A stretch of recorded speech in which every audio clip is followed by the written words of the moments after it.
This conference will now be recorded. There we go. Fantastic.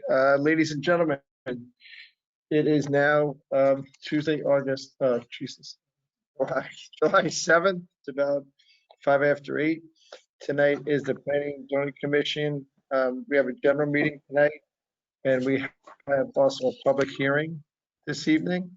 And I think we're in good shape. TV 79, we're on. So, okay.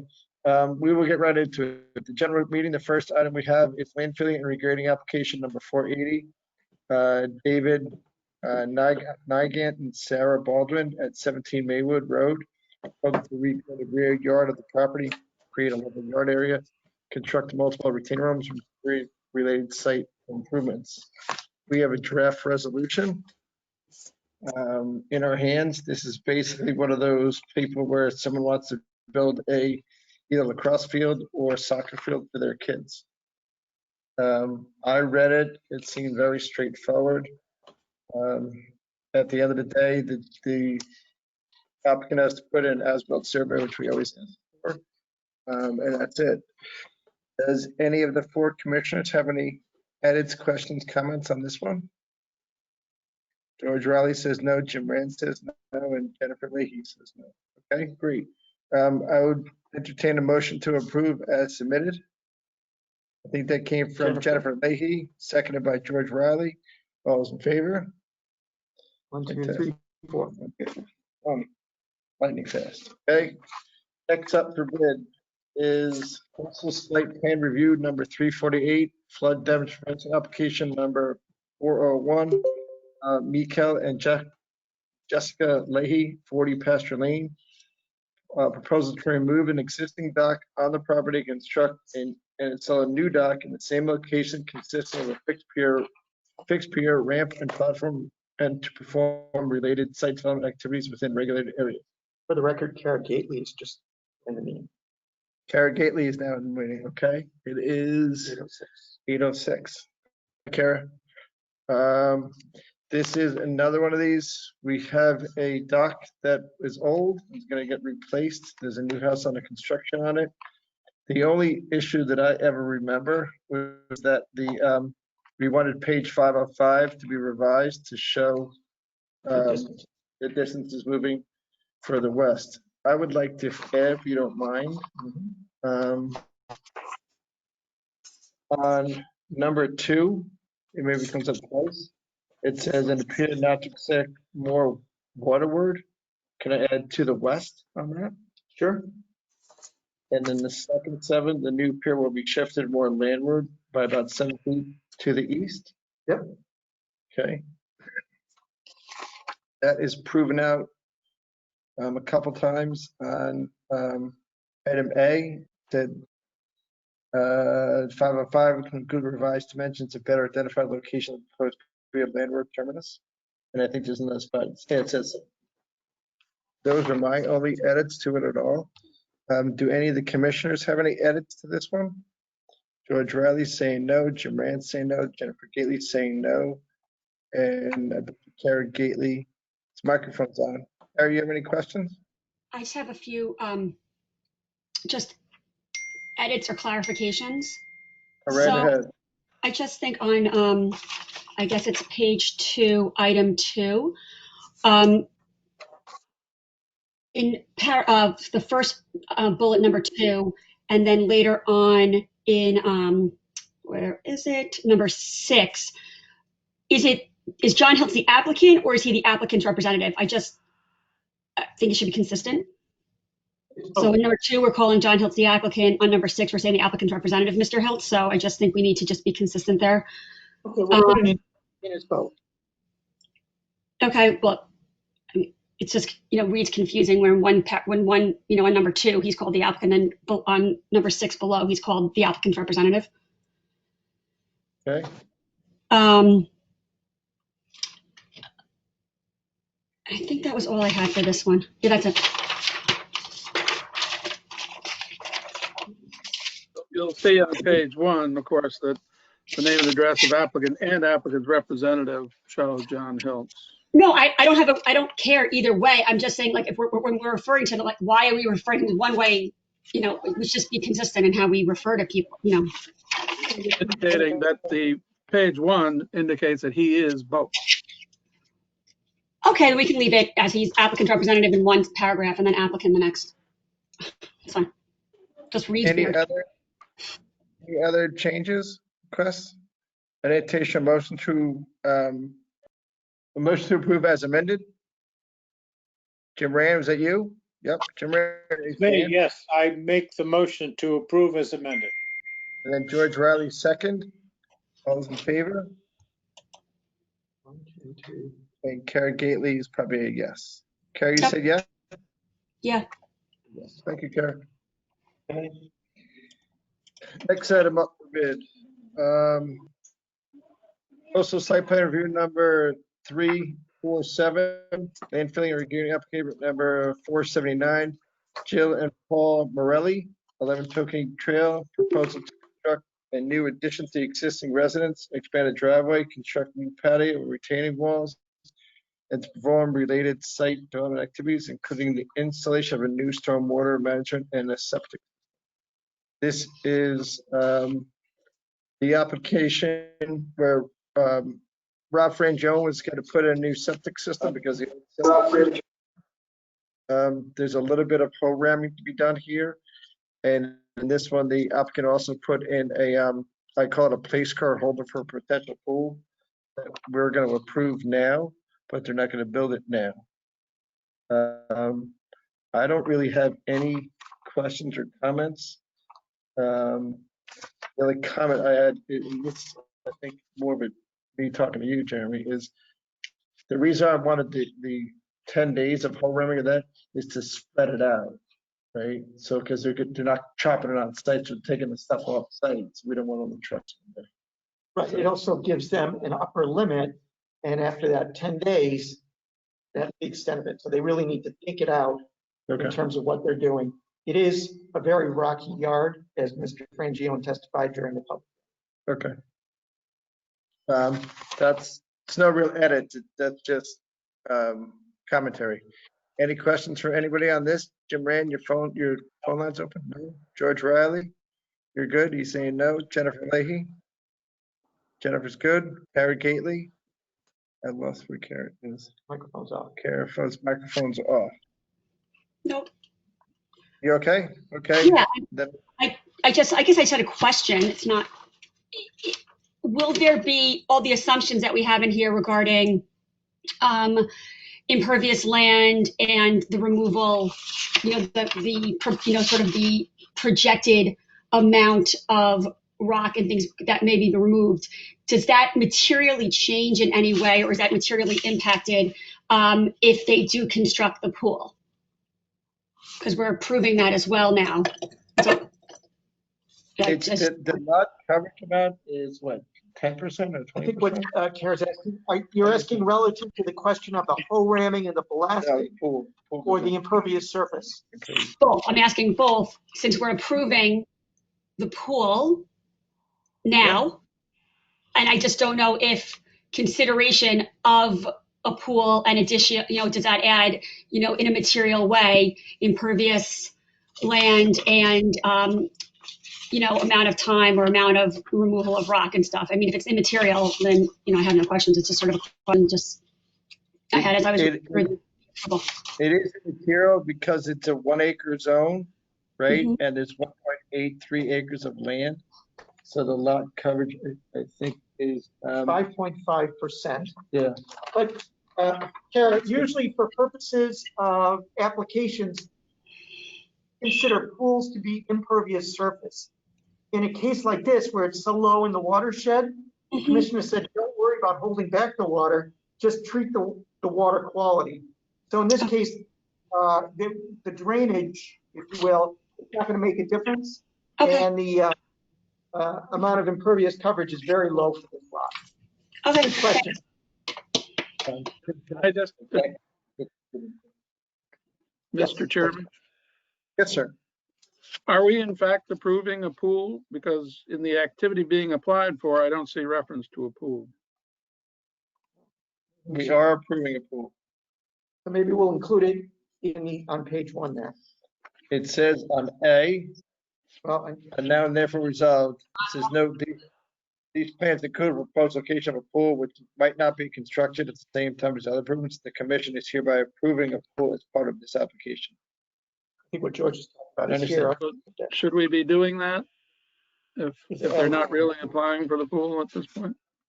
But you can't, They've kind of given us the location of what they have in mind, but not more detail.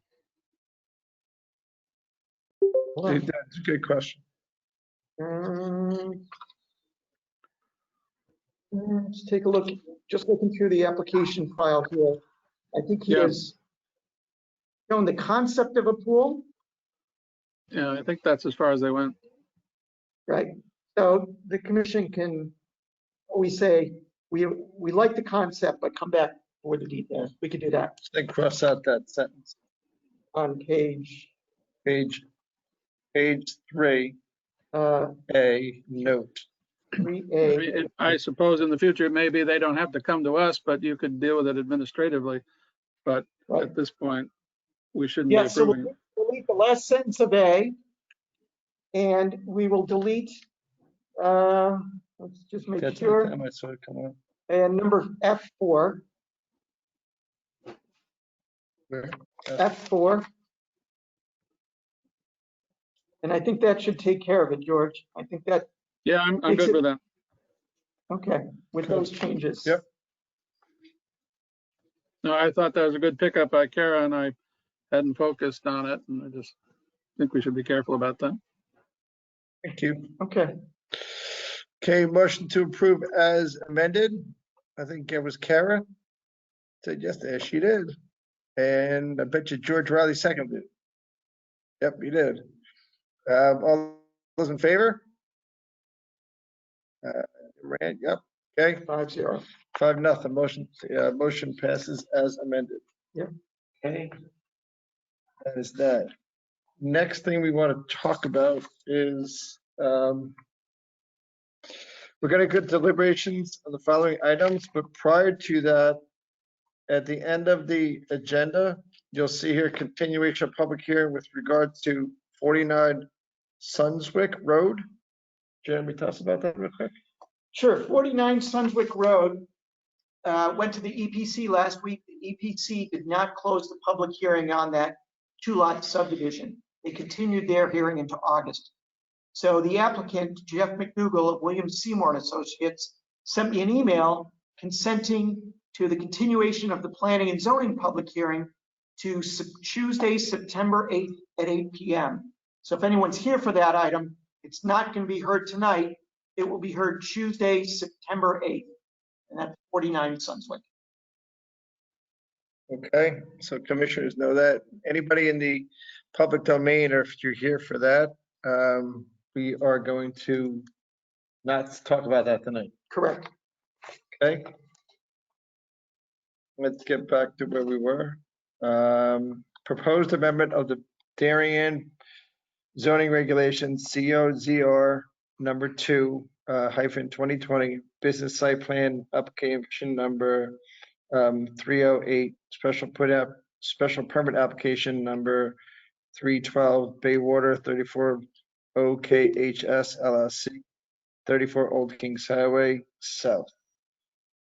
This is the application to knock down a white old house and build a brand new about 5,624 square foot, 2-story office building.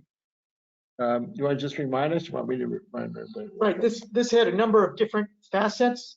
One was the amendment of the zoning regulations regarding the building lines. The other was the site plan for the new building and the rearrangement of the parking, and the special permit use to allow commercial use on the first floor, which requires a special. At the end of the day, I think we had 2 nights of public hearings on this. I think we got through all the clarifications that were needed from the applicant and their general counsel or their lawyer, their applicant lawyer. We also did hear about stormwater management. We heard about how they're going to rearrange a little bit of parking. They're going to put in 4 additional parking spaces.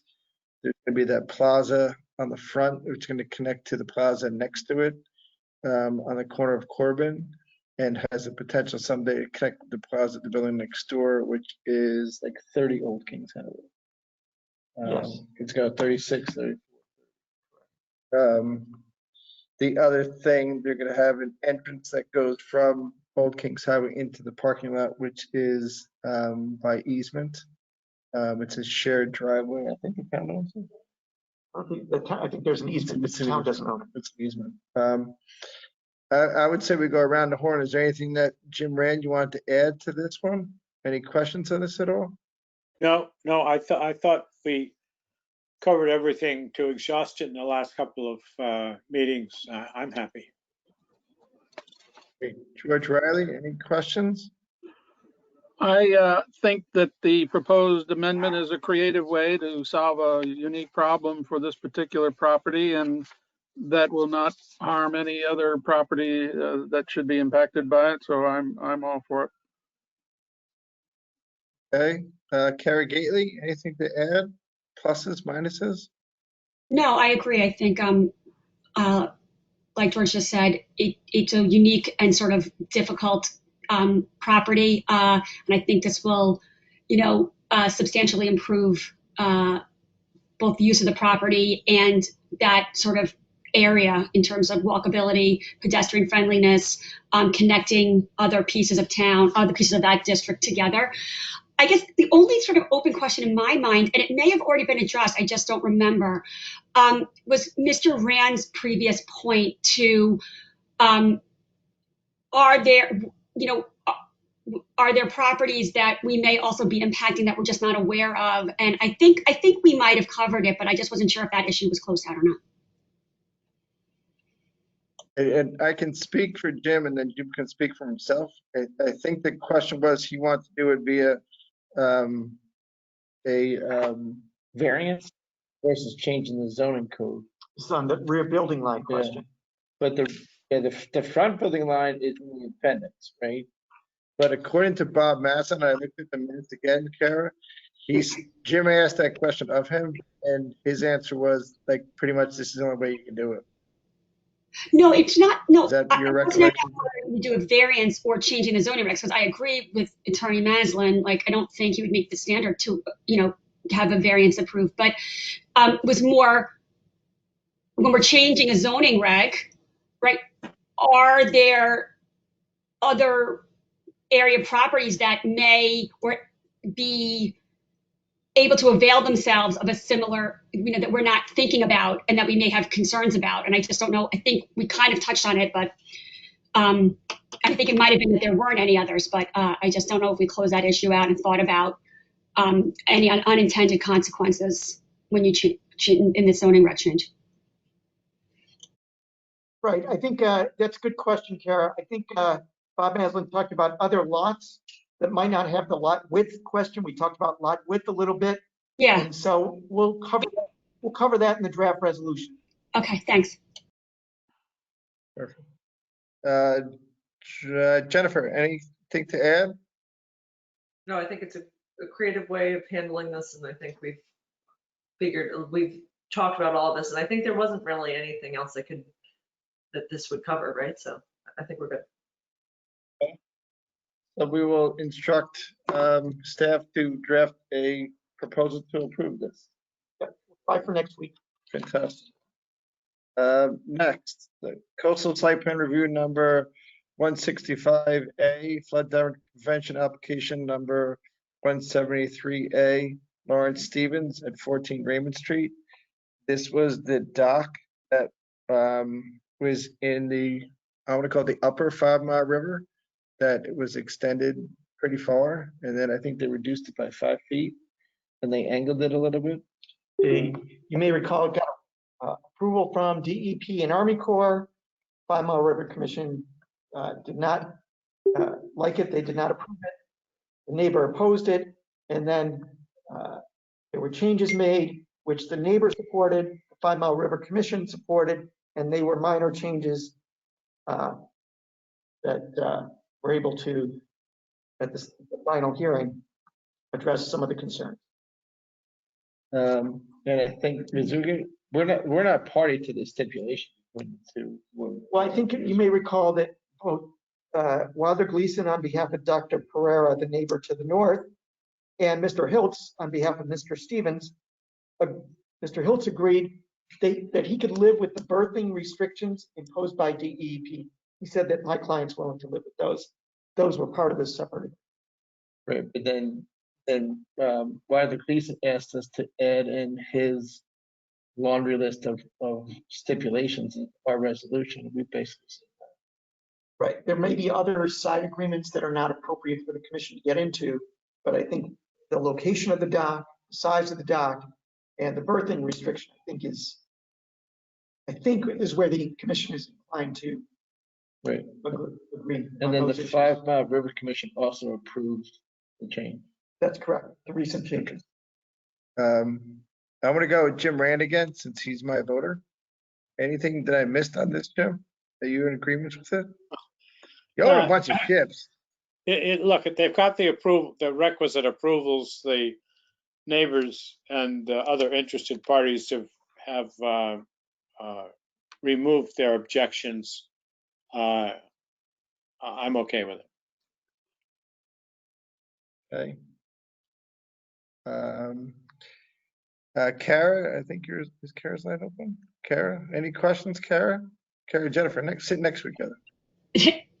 No questions. I think I agree with Mr. Rand. And yeah, and just to your point, I think it was your point or Jeremy's, your point about sort of being a party to the stipulations and having some sort of like enforcement obligation. I don't think that's appropriate and within sort of our remit. But as between, two neighbors, what their agreement is, I don't think we're sort of to get involved in refereeing them. But I think if everyone is now reached sort of a happy resolution and the other regulatory bodies and commissions have given their requisite approvals, I don't see any reason, for us not to. Dan, anything for you, Jen? I feel the same way. I think as long as the neighbors are okay with it and everything's been approved, I feel like we're good. Okay, George Riley? Yeah, I agree with that. I guess we never actually heard from the neighbors, but I assume we would have if they had not approved, if only after the last meeting when it became public as to what the proposal is. And I have no problem with the agreement. I'm trying to remember, under section 820, we may have agreed to waive one professional certification, and they did offer up one other's professional certification, I think.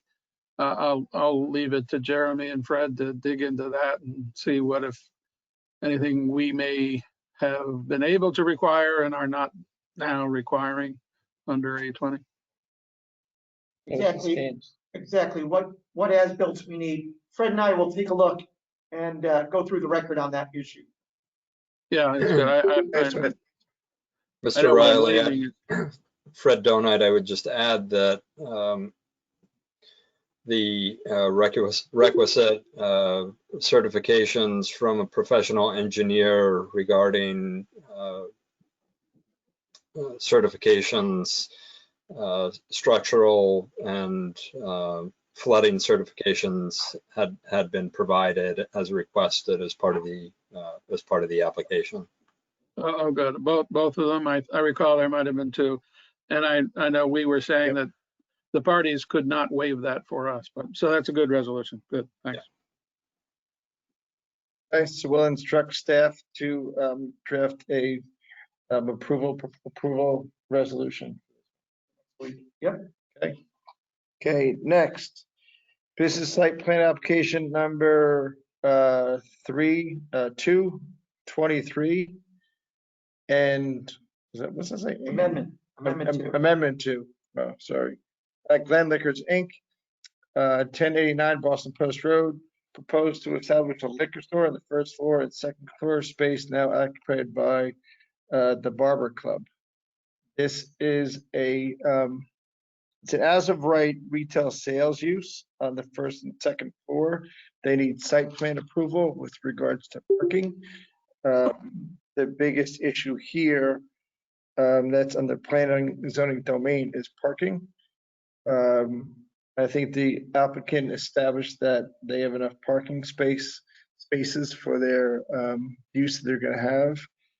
And I think there's other similar liquor stores and uses and whatnot that also have tight parking in the downtown district. You know, our whole goal is to have people walk around downtown buying stuff. Anything I'm missing? No, the hearing was 2 weeks ago, June 23rd. You know, there was certainly public input and feedback both by GoToMeeting and written comments received, which the commission got. So, your thoughts? It's an existing, former existing business in town that that's got moved or had to move because Commerce is under redevelopment.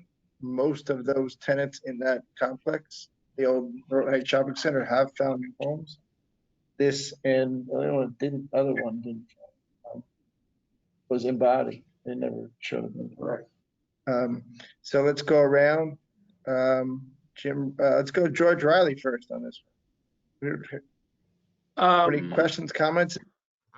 I have given this one a lot of thought, and I do not have a problem with a package store going into what has been Kennedy's. I hear the pain of Sipsters and some folks who are fans of Sipsters. I just happen to think that they're really serving different markets myself, and I guess that's just kind of my local knowledge rather than anything I actually heard. But I mean, for example, I don't think that Sipsters sells whiskey and that kind of thing. I think they're really oriented around upper crust wines and whatnot. It's just my impression.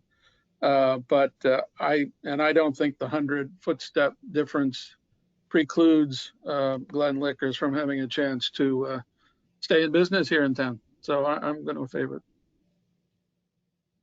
I don't think we're allowed to regulate competition either, but zoning, Right. it's not And a it zoning is a question. use of right, I guess. Yeah. Yep. No sales. Jen or Carrie, your mic's on. Carrie, you want to go first? Sure. Sure. Jen.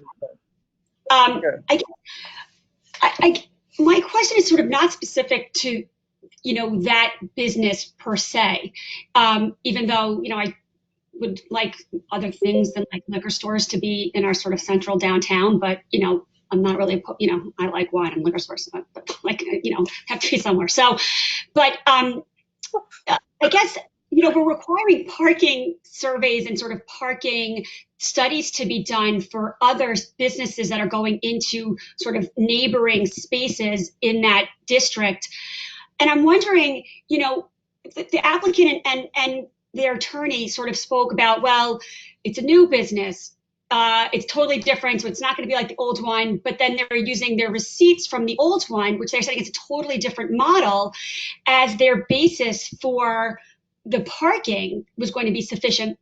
And so I guess my sort of question is, or my concern is, okay, so it's a totally new business, and why are we using receipts from the previous business that they say is going to be completely different and it's going to different model, and we're using those receipts and those the former clientele sort of practice of being in and out in like less than 5 minutes.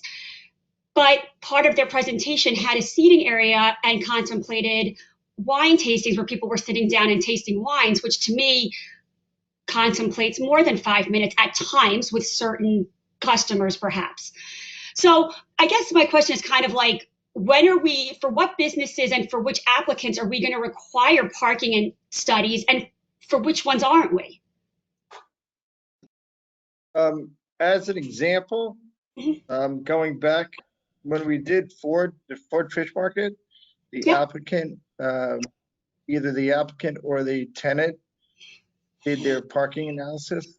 When we did the butcher shop, the applicant or tenant did their analysis. when we did the hair blowout people, the applicant kind of did their analysis. I think when we did Inner Light, which is next door to this, the applicant kind of did their analysis. Jeremy's the one at the end of the day makes the call. Says like, this is bigger, this is 5,000 square feet inside the Playhouse building, or this is a bigger building, and may call for a parking study. I mean, I'll back up Jeremy, but those other small, I'm going to say less than 2,500 square foot stores that don't have a lot of parking spaces, we've never required anyone else to have a parking study that's done by a professional engineer. I don't necessarily need a parking study. I just, we had so many discussions and so much concern about parking in that exact area. So, I'm just sort of wondering why we're not sort of concerned at all and thinking about parking with this one. Jennifer, any thoughts? So I mean, by right, it's okay to be there, right? That's, but I do have to say that the parking, if Jeremy's not concerned, I'm not concerned, but it was actually a question that I had from watching it, like why, I guess not for this particular one, but again, in general, I think we need to have like a conversation a little bit more long-term about different businesses coming in for a wine tasting, especially if, let's say, there was a curated private wine tasting, you're probably there for an hour or two, and you're bringing maybe 2 other couples or maybe 6 people singles, like there's ways of doing wine tasting that will not be like a typical liquor store transaction.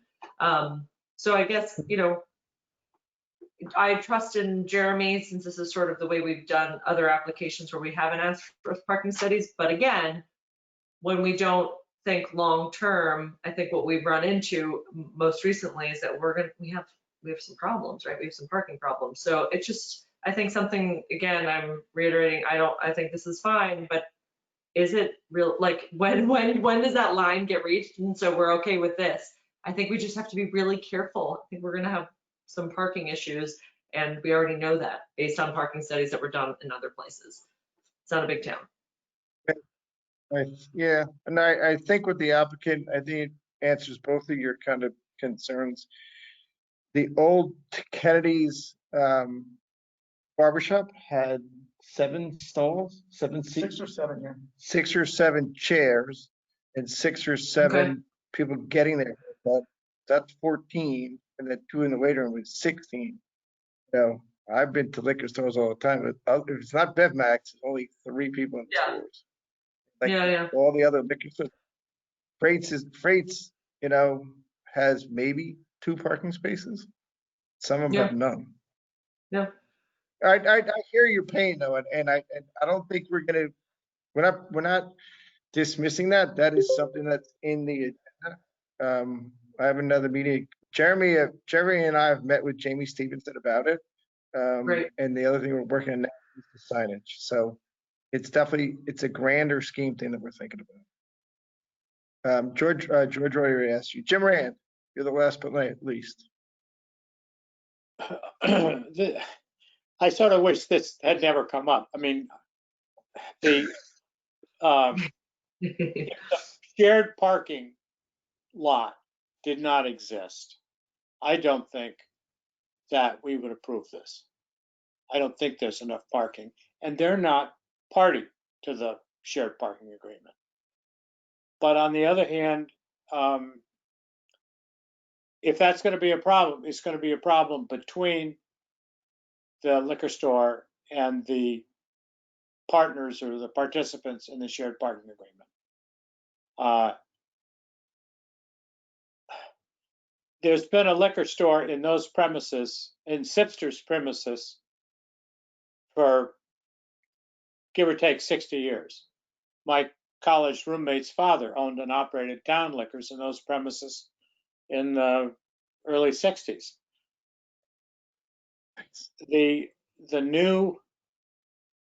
Moving the new liquor store into the bank building or the barbershop building is not going to do Sipster's any good. But I don't think that we are,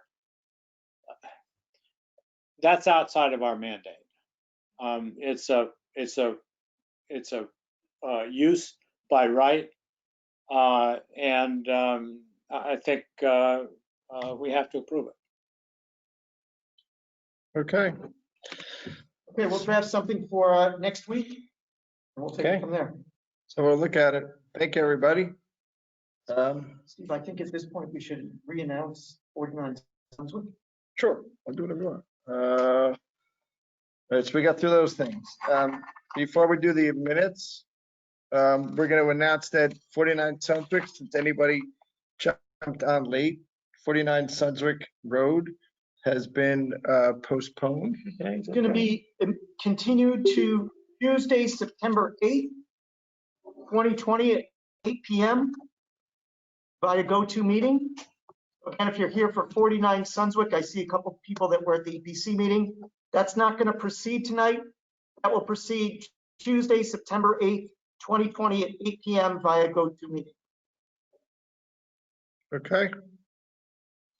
Good. All right, next, approval of minutes. We have three sets of minutes that we all had in our packet last time. So if you reviewed these a second time, sorry. But I'm going to go through mine first. We're going to start out with May 26th. The only thing I want to add to this one is on the first one, right here, Jeremy, before I said Chairman Devaney, I want to say that Mr. Rand recused himself. Yes.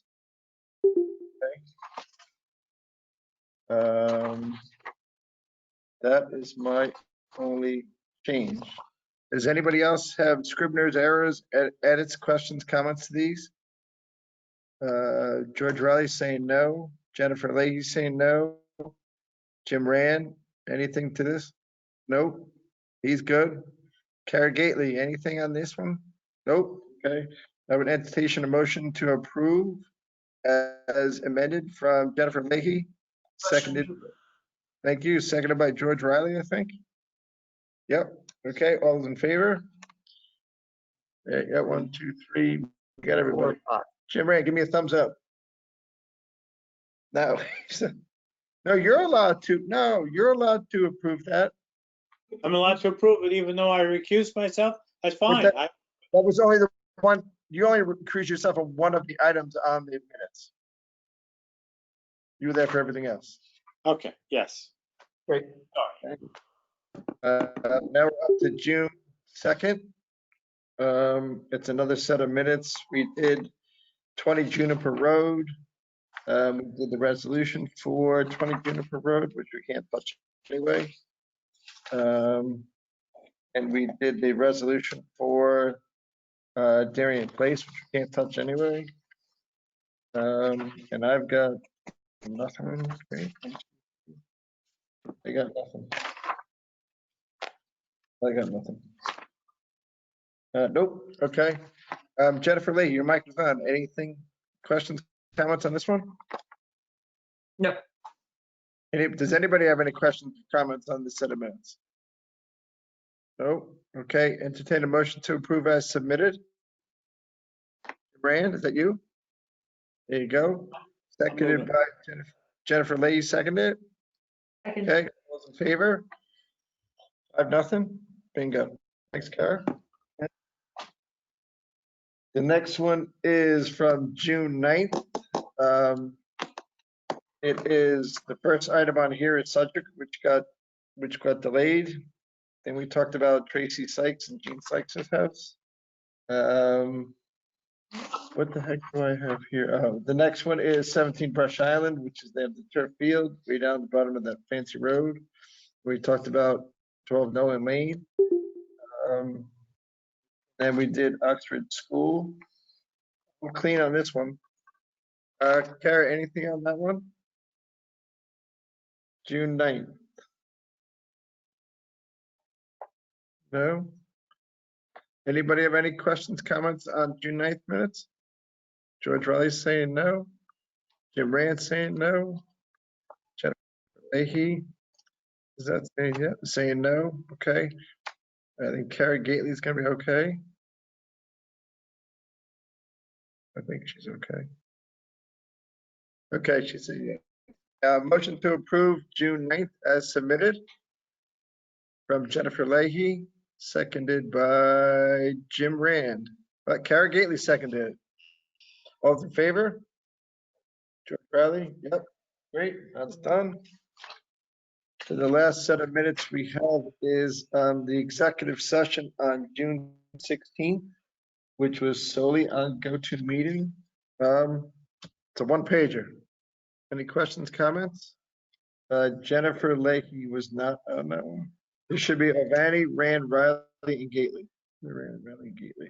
Yeah, so those four have to say. Jim Rand, any questions? George Riley? No. Kara Gately? I approve of short minutes. There you go. Kara, can you second this one? Yep, second from Kara. All those in favor? Great. 4-0. 4-0. Jail. Okay, that's the minutes. Any other business requires 2/3 of the commission vote? Other business. No other business. Okay, next up, we're gonna go into the public meeting. In our first we have 3 public meeting items. Our first public meeting item is gonna be proposed amendment to zoning regulation, business site plan number 225B as in boy, special permit application number 312, 1897 Boston Post Road LLC, 1897 Boston Post Road.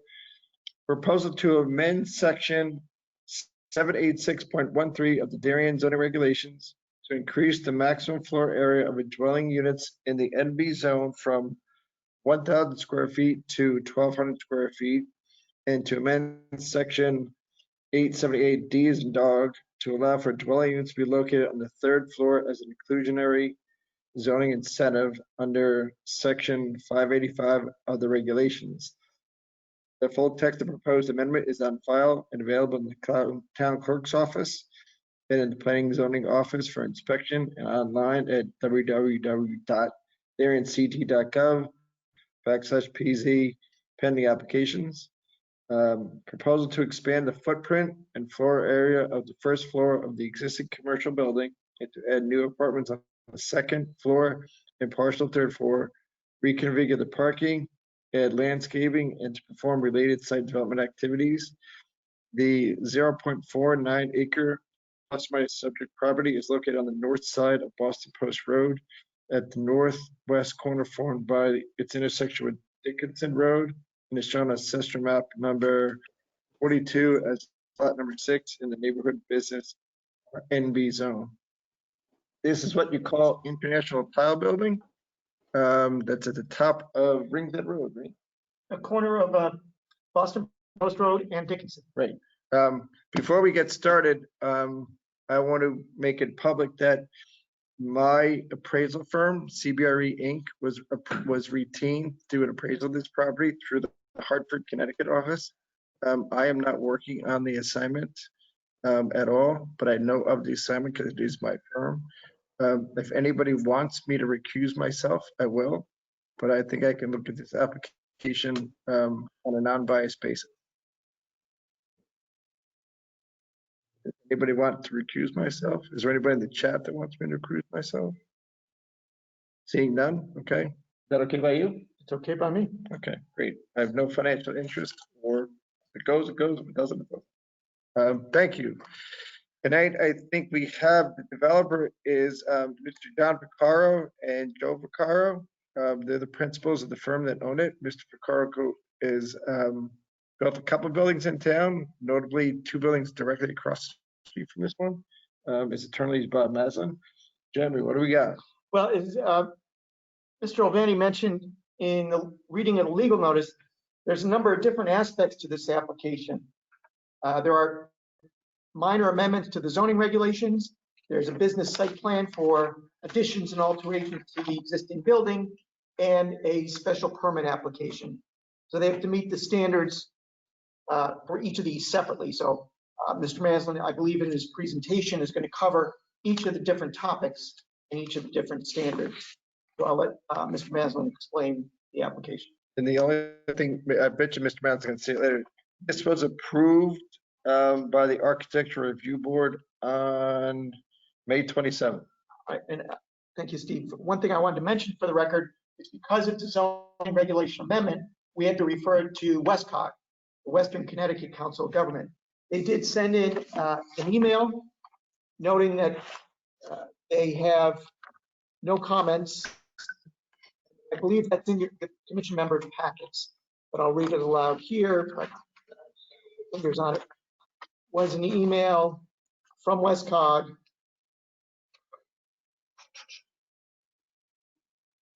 The opinion of WestCOG staff is that the proposal is of local interest and with minimal intermunicipal impact.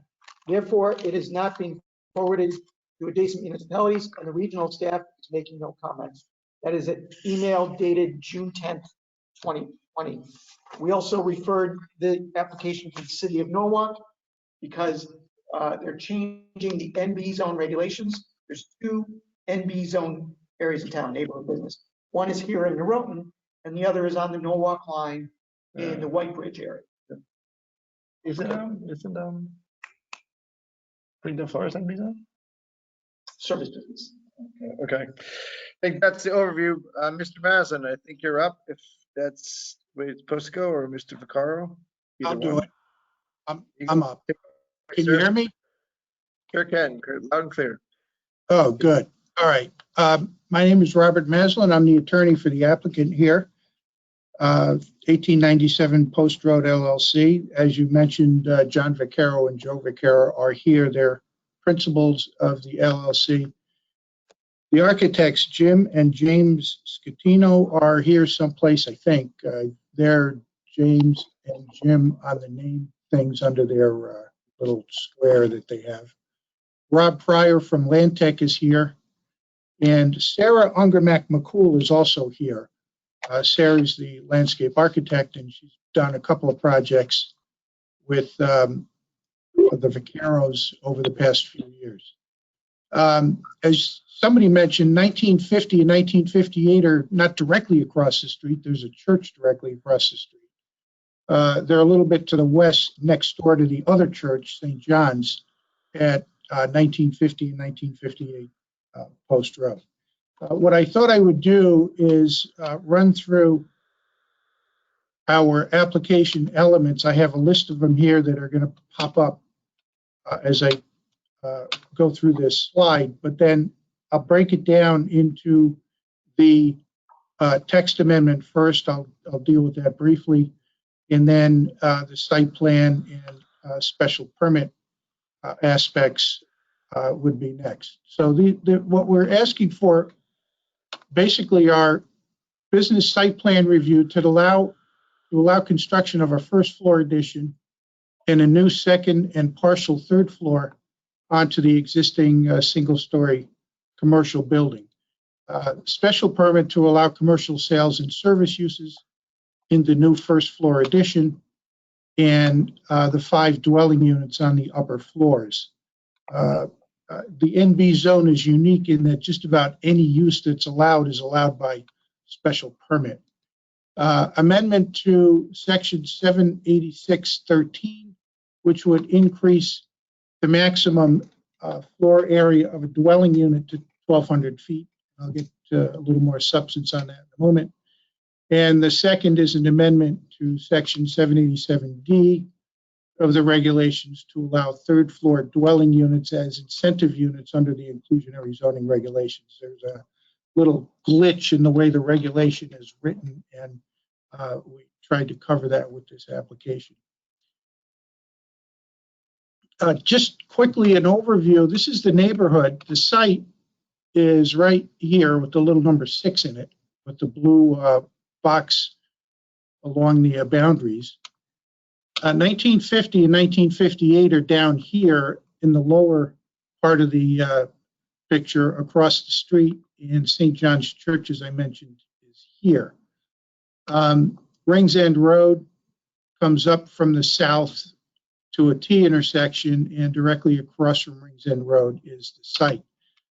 And then Dickinson is alongside the eastern boundary, and across Dickinson is the Norotan Firehouse. This is a kind of a unique area in the NB zone. The zone boundary runs along the rear or northerly boundary of our site and then up the western boundary a bit, and it picks up at 100 feet away from the Post Road street line as you head on toward Norotan Avenue. The next slide is more of a close-up of the site to give you a sense of how the site actually works. There's an in driveway here that kind of goes through this weird S-turn into a counterclockwise circulation. This little overhang here was previously a drive-in window, and it might have been 2 lanes for a bank branch that was there years ago.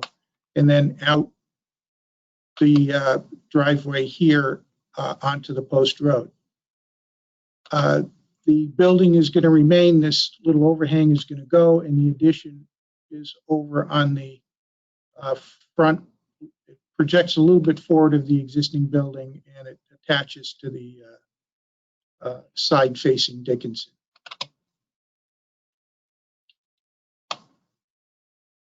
And some orientation photographs. This is from the Post Road. I think the bookstore is there, and you're kind of looking north to northeast. And we go around in a circle. This is taken from Dickinson, looking at the rear corner of the building. This would be the northeast corner of the building. That weird S-shaped driveway is over here. It turns into the parking lot and then out the other way. This is taken from a little bit different position, but looking northwest at the existing screening that's along the common boundary with the residential property on Dickinson. As we'll get into a little bit later, this all is going to be cleaned up and replanted with new screening type vegetation. I have a couple of pictures of the existing light fixtures on the building, not very modern looking. And then we have these overgrown parking lot lights in 2 places. Those are going to be replaced. So now that takes us to the amendment. The first amendment is just simply changing the area and bulk table, section 786, so that item 13 will change from 1,000 square feet to 1,200 square feet. And what I've done here is make a list of other zones in town that allow larger floor areas for dwelling units. The DBR zone, 1,200 to 1,800 square feet.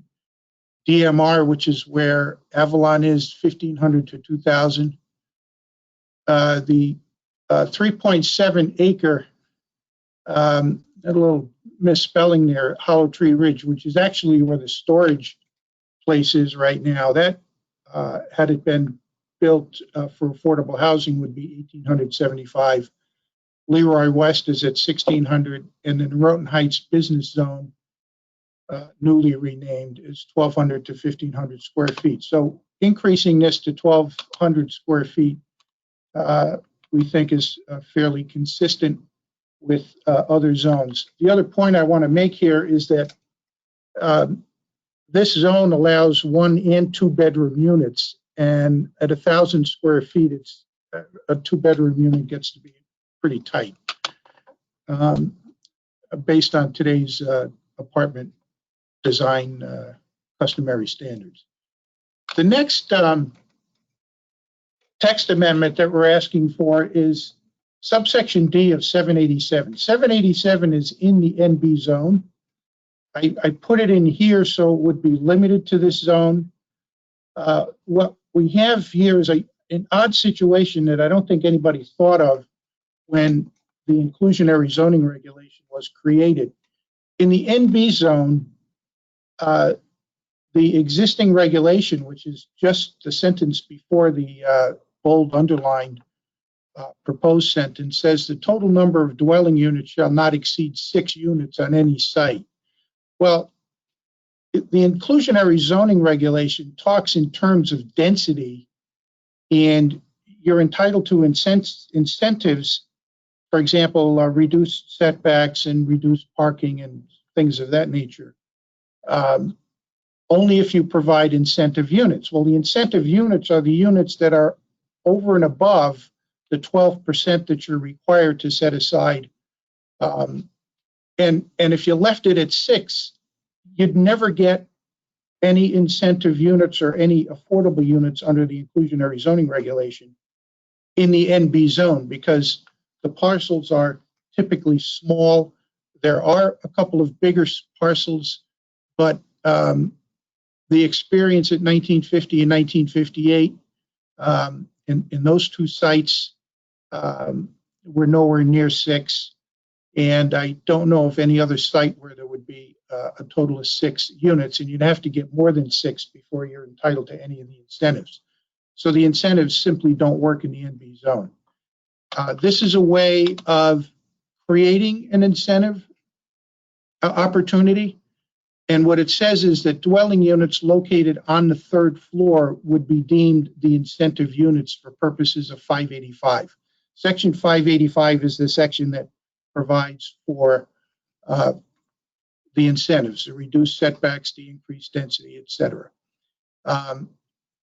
And then I added a clause, provided that the use of the 2nd floor shall be limited to dwelling units. And the idea here is not to allow an incentive unit unless you're filling out the 2nd floor with dwelling units. In other words, you can't have an office on the 2nd floor and then put a unit on the 3rd floor and call it an incentive unit. The other thing is, in the NB zone, the basic requirement or limit is 2 stories. And under the incentive regulation 585, you can get a 3rd story only if you have incentive units. So that's the basis for this proposed amendment. I've included in the application, and I put up on a slide, the areas in Darien that would be affected by this. The left, I guess, map here is a map showing those various zones in the immediate vicinity of our project. This is the NB zone in Norotan. The firehouse is this crosshatched lot, and that crosshatching designates MU zone. Dickinson is next to it, and then you see our site right here. This little notch here is the boundary that runs along the old Flaherty plumbing site. I'm not quite sure of the ownership at this point. And then it runs down to Norotan Avenue and then back on the other side.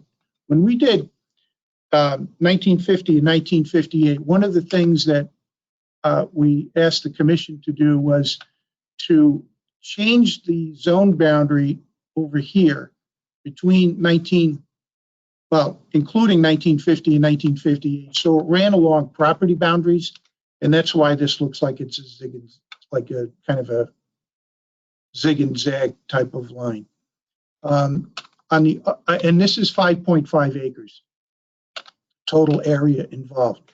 The other area where there's an NB zone is down at the end of Tokenique Road.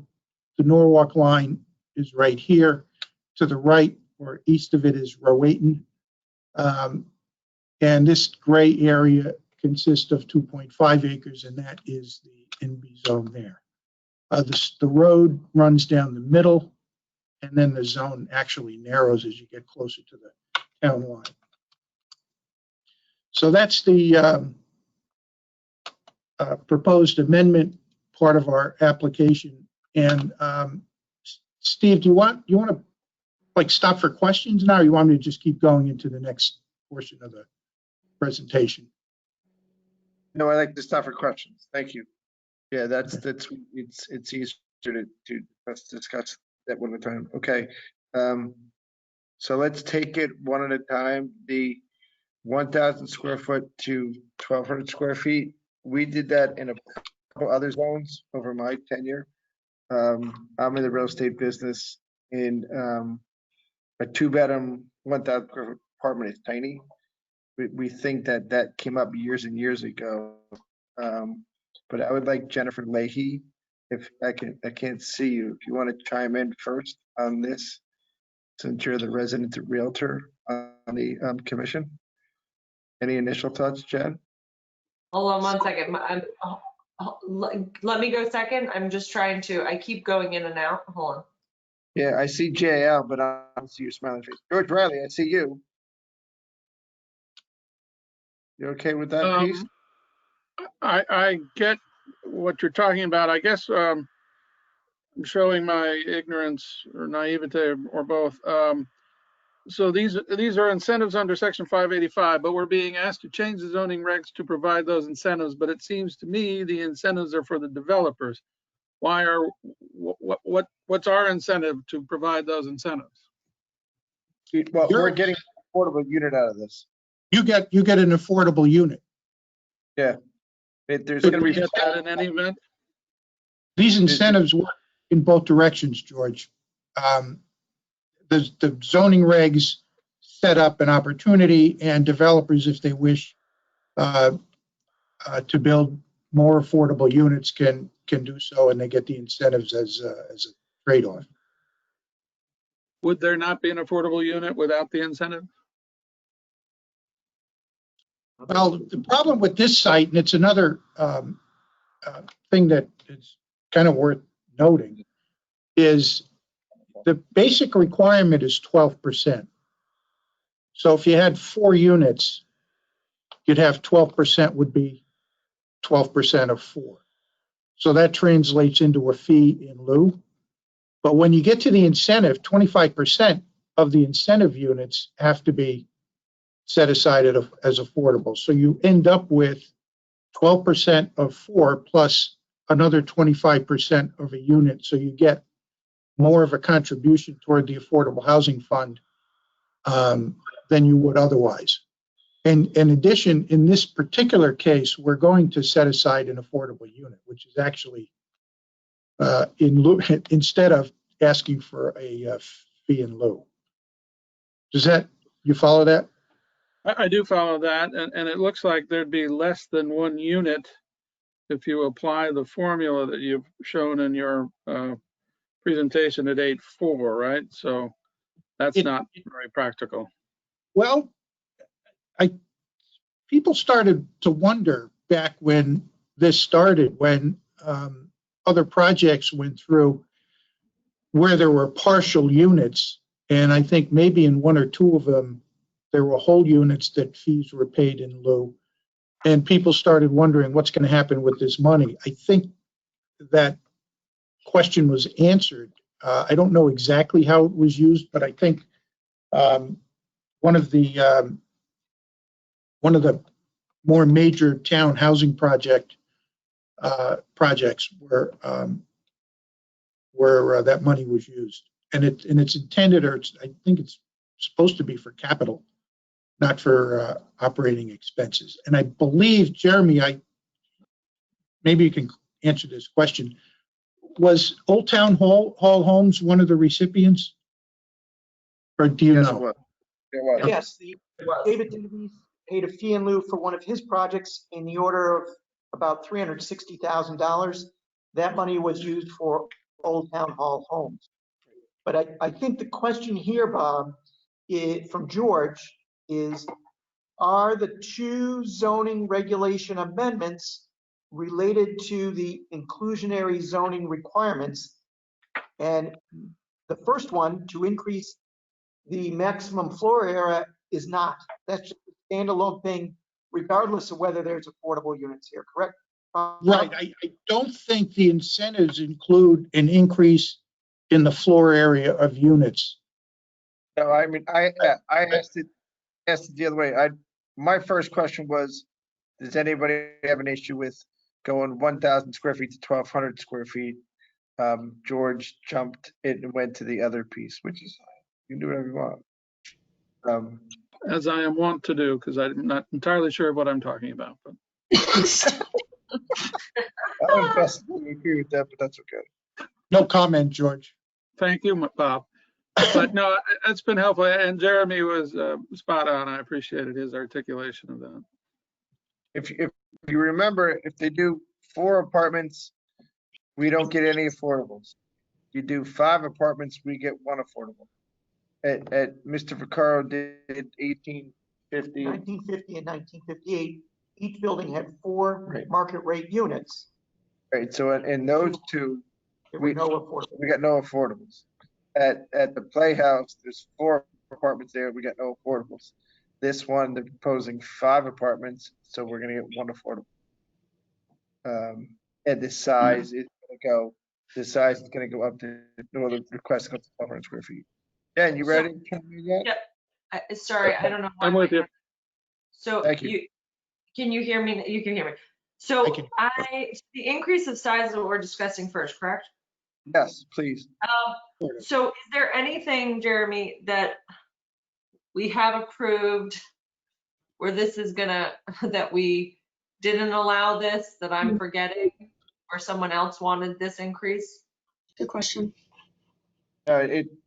It came up in a bunch of different applications, and if you look at Bob Mason's book on page 7 or page 826, those are all the minimums right there. So every other zone, the minimum size is, the smallest is 1,000. No, that's not my question. My question is, in the NB zone, I am feeling like there was something, this was my concern, there was something that we were presented. Am I wrong that we didn't? Maybe that, and it might, the application may have been withdrawn. I think I remember. Oh, There was someone I- else that, something else. Let came me- up with it. Are they good wives? Were you on the commission when we did 1950 and 1958? Post Road up the street? I was. Was Because that? we had a preliminary plan for that was withdrawn and eventually the 2 buildings that are there today were built. Okay, and you know what that- I think was it? That earlier application that had been withdrawn involved residential units. So you might be thinking about that in the NB zone. Okay, so Jeremy, there was nothing though that we didn't approve that came up that wanted this increase, where we're gonna hear about it later. Nothing that I can recall. Okay. Then I don't have any problem with this increase of from 1,000 to 1,200. And then the second piece, which is The second piece, obviously, I'd like an affordable housing. I mean, that would be nice to have an affordable housing unit be built. and then you have to be able to get the affordable housing, like there's an affordable housing, actually it's a workforce housing that was restricted at 1020 Post. He got a zoning bonus, do that thing on the roof. That was good. That, I believe that one was done voluntarily. It was before you had the inclusionary zoning reg. Because never got No deed restriction. Not sure if he has a deed. I think what happened there was the developer volunteered to lower the rent for a period of about 10 years, I think, or something like that. But that was all done completely voluntarily. And if you can figure out who the developer is, I don't want to get too far into another project that I'm not here on, but that was That's fine. That's fine. actually something that it was a good arrangement, actually, is how it worked out. Any questions, Kara? Yeah, so I guess it looks to me like, so you want, one of the incentives under 585 currently is that, among other things, that may be considered and may be waived or to encourage development of affordable units. But under E is already included in there is height may be increased to allow 3 stories. And so is there any reason or anything in the regs currently that restricts dwellings if height is permitted to the 3rd story? Let me just explain it this way. In the NB zone and under the inclusionary zoning regulations, in order to get the incentives, which mean the reduction in certain minimum requirements and allowance for a third floor, and the increase in density, you have to have an incentive unit. And as I understand the way it's written, an incentive unit is a unit that is over and above the permitted density. And the way the NB zone is set up, the maximum density is 6, so you never get to the inclusionary number until you hit 7. And maximum density, you mean maximum number of units permitted, or what do you mean by maximum density? density is the number of units per site, and most of the time it's a ratio of units per acre or minimum square footage of land per unit, and something like that. In the NB zone, it's done differently. It's just a straight maximum 6 units. So in order to exceed the 6 units to get to an incentive number, you have to have 7 units. And if you look at all of the sites, getting to the 7th unit is going to be probably impossible as a practical matter. And so what I've come up with is this proposed sentence here that instead of making a 7th unit, you allow a 3rd floor unit and call that the incentive unit. And then once you get that, you're either getting an affordable unit or you're getting a fee in lieu in exchange for it. The other benefit or the other control on this, I guess, is almost anything you do in the NB zone requires a special permit, including dwellings. So the commission will not be without an opportunity to review impacts on neighborhoods and those sorts of things. And when you're saying maximum number of units in the NB zone, is that based, is that based on the percentage of building code? Like, I lost track of your question. No, I think Tara's question is max number of units in the NB zone, but I think 787D addresses that, where it says the total number of dwelling units shall not exceed 6 dwelling units on any site. Right here. Where is that? Right here. Look on the screen, it's right here. Okay, sorry. And that's already in the reg. It's been there from the beginning, I guess. Special controls. Oh, what's That's why they need to combine 19. yeah, it's under special controls. Hey, but Carrie, are you okay with the 1,000 square feet to 1,200 square feet? Yeah. You're okay with that? All right. So let's get question from the next person. We can come back. Oh, sorry, I see it. Total shall not exceed 6 dwellings units on any site. Got it. Okay. Okay. George Riley, I think we asked him already. Yes, we did. George went first. Jim Rand, any questions? Yeah, just in case, it may appear to have been a non sequitur, but I was thinking of the extra 200 square feet as part of the incentive that was being sought, but I'm clearer now. They're 2 separate issues. Correct. Jim, any questions on this? Yes, yes. I just maybe a clarification. How many dwelling units, if the application is approved, how many dwelling units will there be in this structure once it's built? 5. There's space for 2 retail units on the ground floor and 5 apartments on floors 2 and 3. 3 on the 2nd floor, 2 on the attic level. Yep. Okay.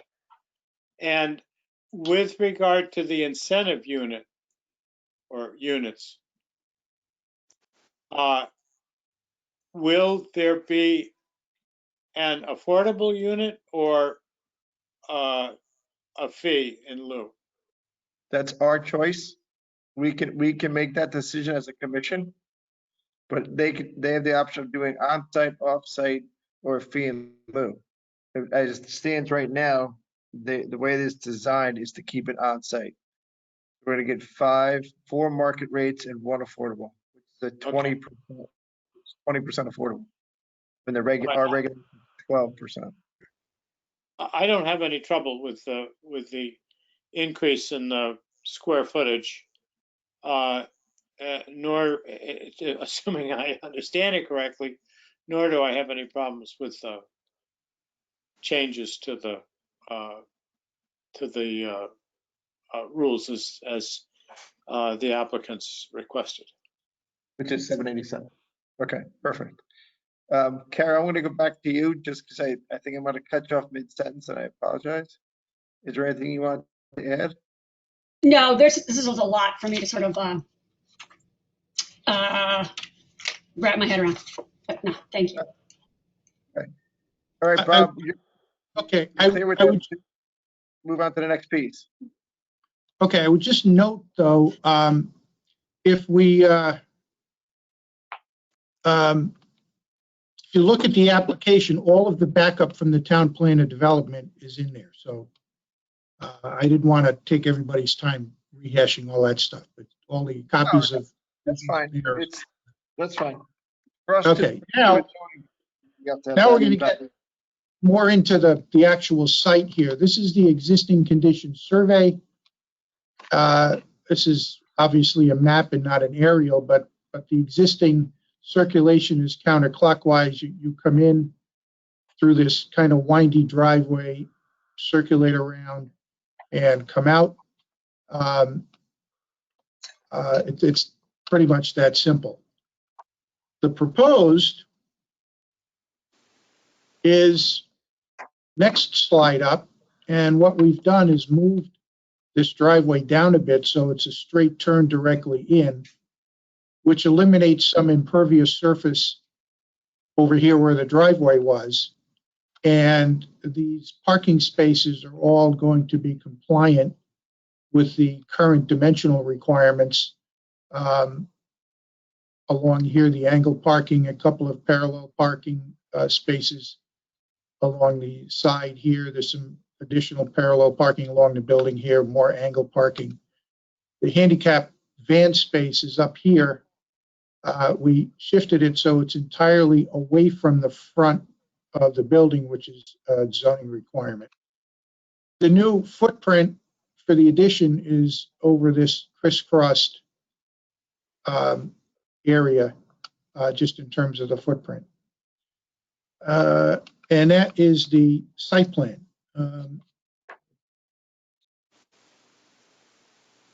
And now I think one of the architects will take over for the next bunch of slides because these are the architectural drawings. James, Jim, which one? Yep, James Scatino here, Scatino Architects, and okay. Just let me know when you want to flip slides and I'll do it from here. Yeah, just briefly, as was mentioned, we had a good meeting with the Architecture Review Board back in May. And,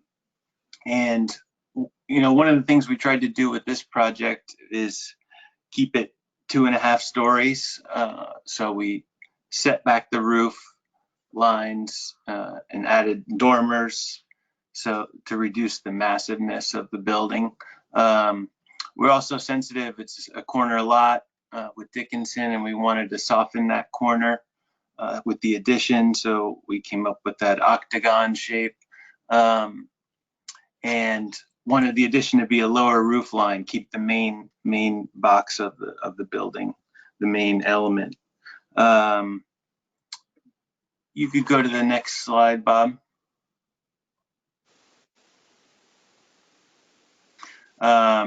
Exterior elevations, I could talk about, you know, materials if you like, but you can see again how we've set back the dormer so to reduce that partial attic feel and keep it 2.5 stories.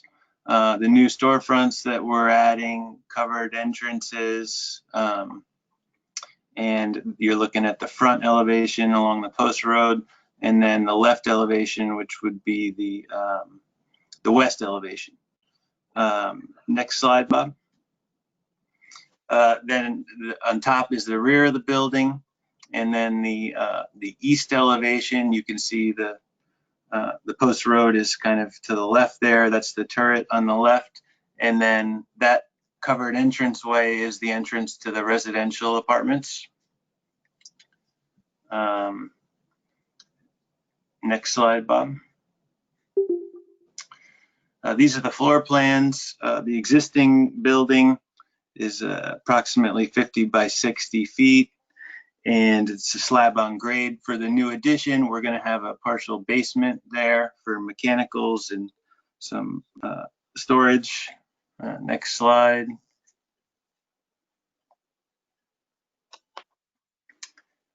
This is the first floor plan, and right now we have 2 tenants, approximately 1385 and 2202, and then we have 2 egress stairways and a residential lobby with elevator.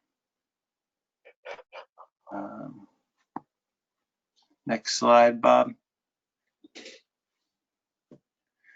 The second floor, there's 3 units, 2 bedrooms and one bedroom, and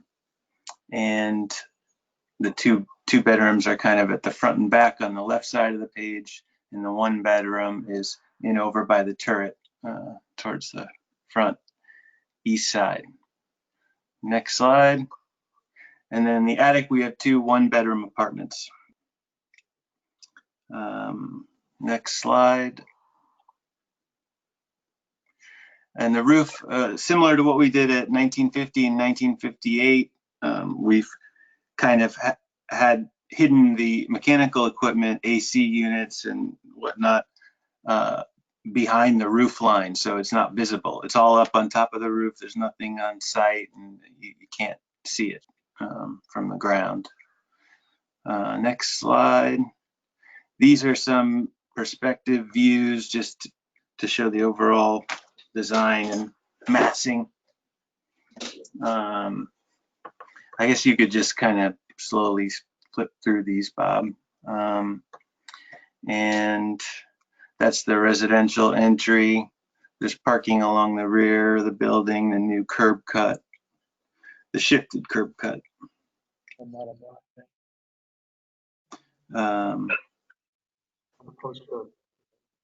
Right. This one's head on. Yeah, it's kind of head on at the crosswalk there. And you see the 2 units, the 2 tenant entrances. Mm-hmm. James, the light fixtures are on the front of the building here, and you'll see the detail in a minute or 2. Yeah, we're going to use the same light fixture actually that we did. So at 1950 and 1958, the buildings in this neighborhood, you know, we're not trying to copy the other buildings or the buildings we've done, but they're compatible architecturally. But one thing we are going to use is the same light fixtures, and you'll see those.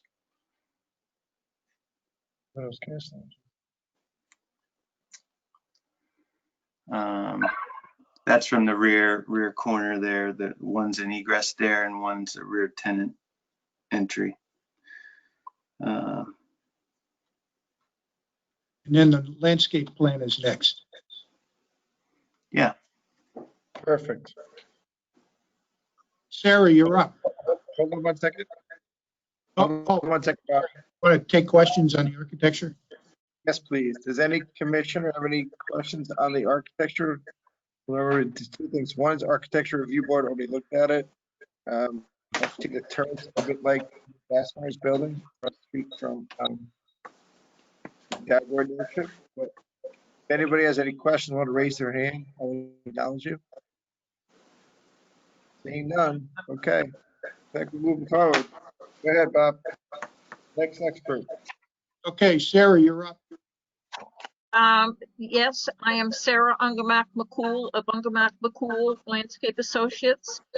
I'm going to just rotate clockwise, starting in the back right corner at the entrance. I framed the entrance with 2 linden trees, and I made it, they do grow about 50 feet and about 30 feet wide, and I made it so they just cleared where the overhead wires were.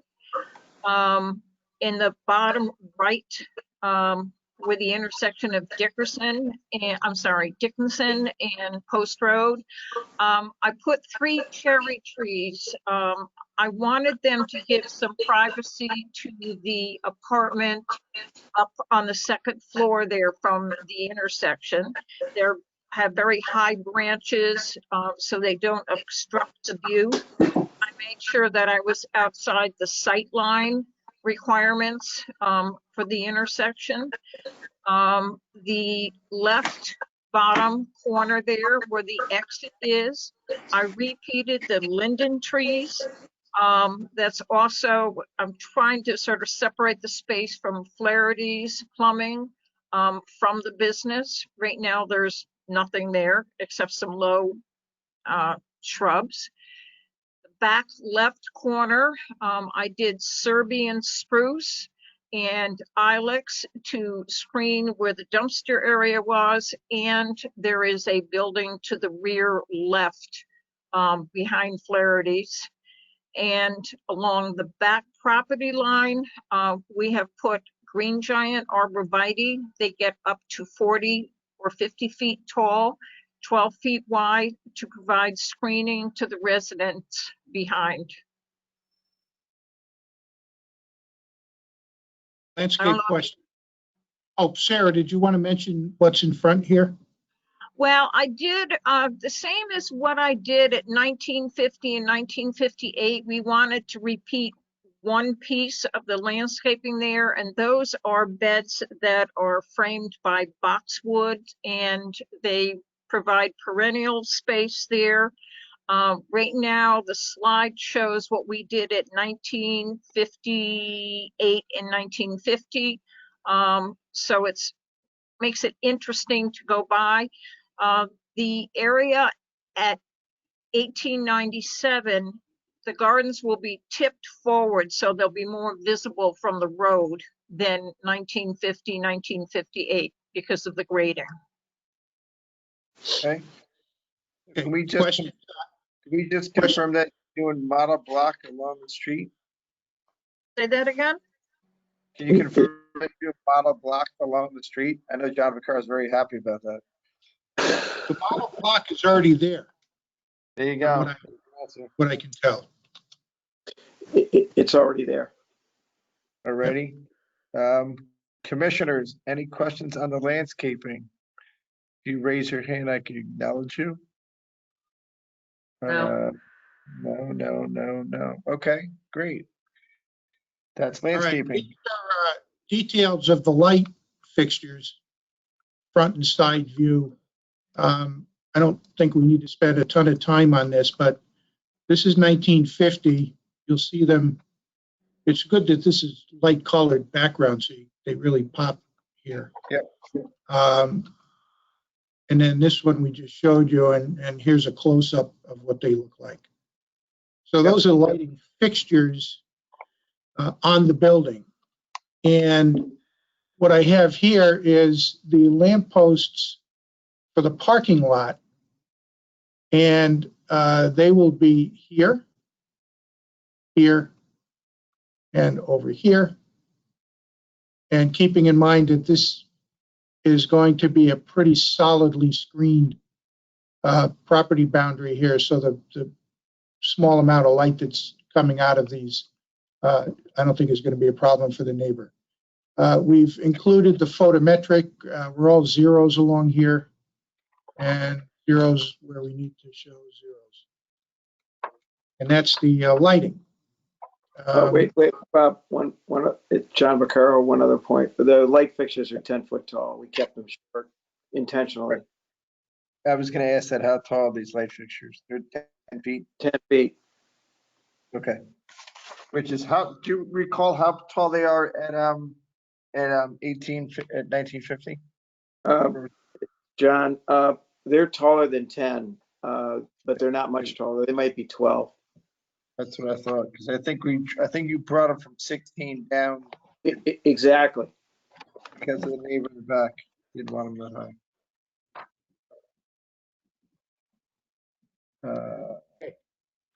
I agree. Well, on the,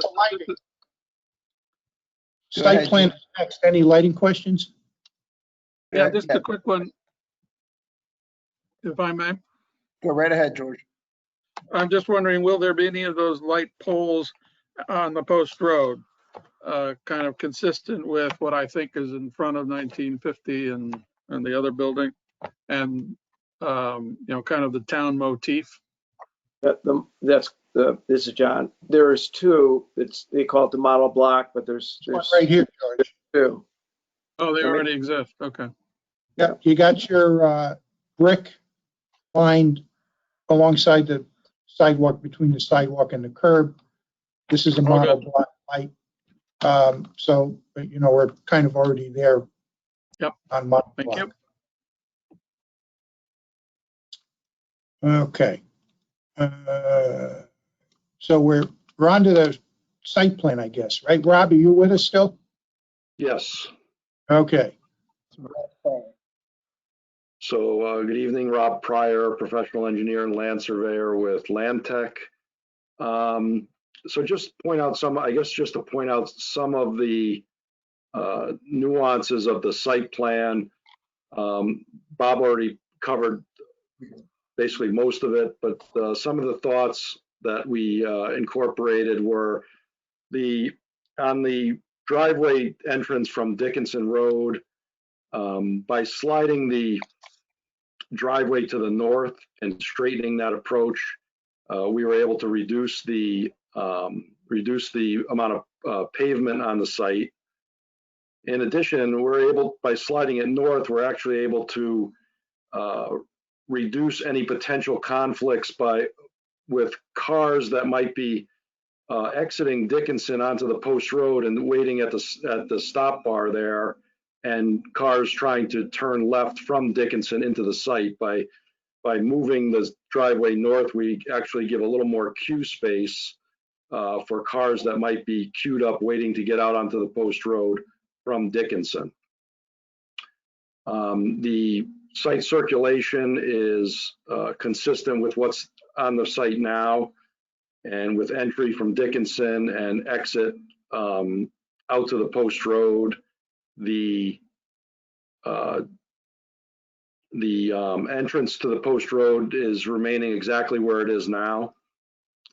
One thing that we didn't talk about was that the existing front sidewalk from the post road up to the front entrance of the building, currently it's a concrete sidewalk with steps. That's being modified to become an ADA compliant sidewalk, so anyone can either enter or exit the site, pedestrian, ADA compliant pedestrian access to and from the post road sidewalk from the site, which doesn't exist now. You're talking about? Yes. Okay. Yes, that sidewalk from the post road to the front of the building. As a result of the reconfiguration of the site design, we actually reduce impervious coverage by about approximately 357 square feet. So there'll be a corresponding reduction in runoff from the site.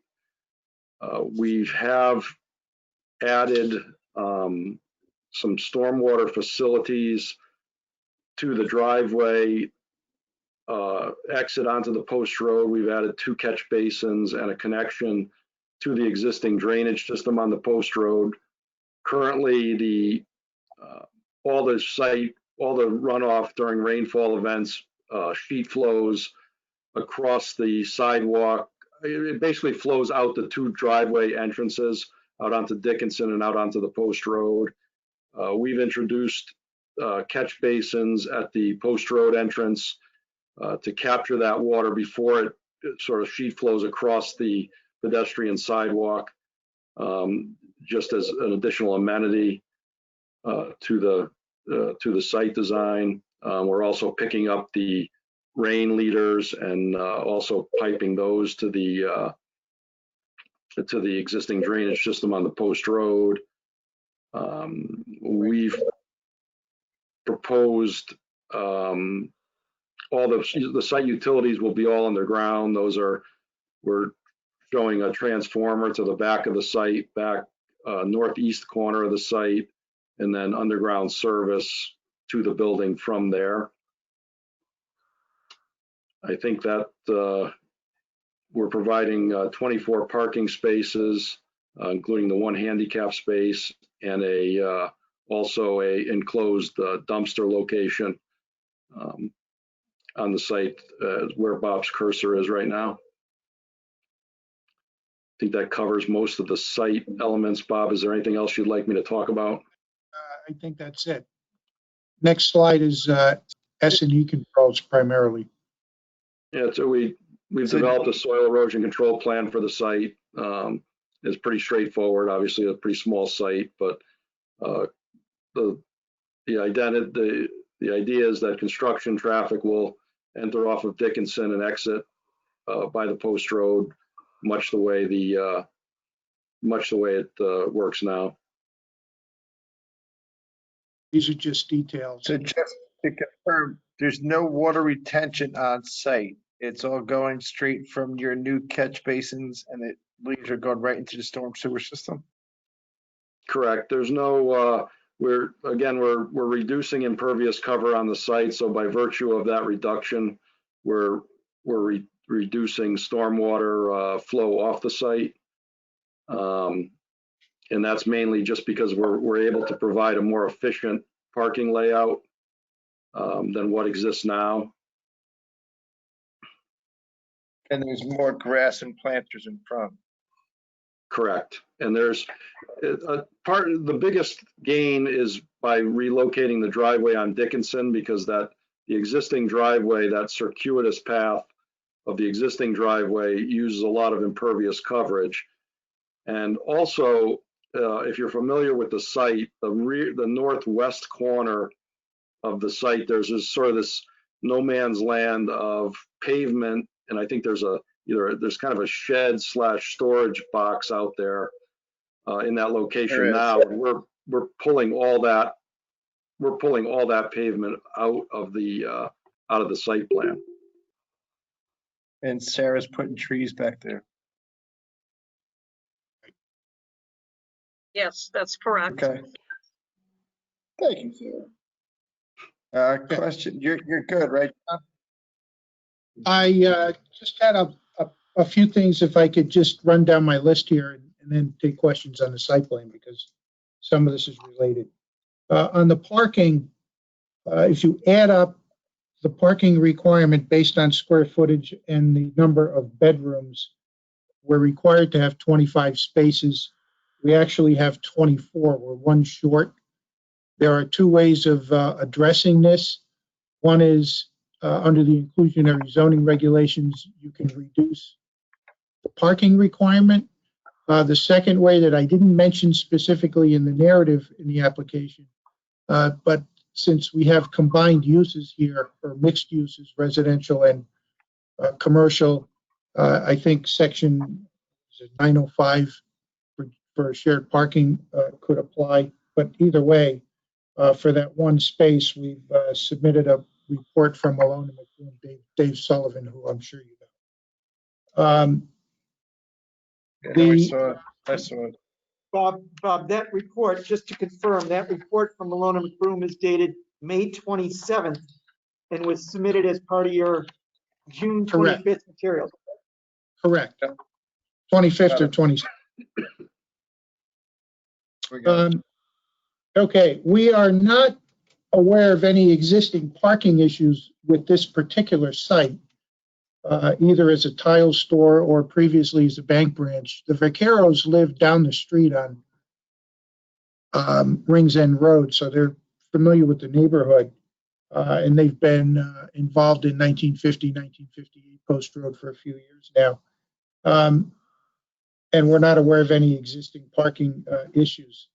Every so often, the fire department has either an event or a meeting where people who go to it use the available parking on this site and sometimes park up and down Dickinson, which may appear to be a kind of a generic parking problem, but it's really related to the firehouse.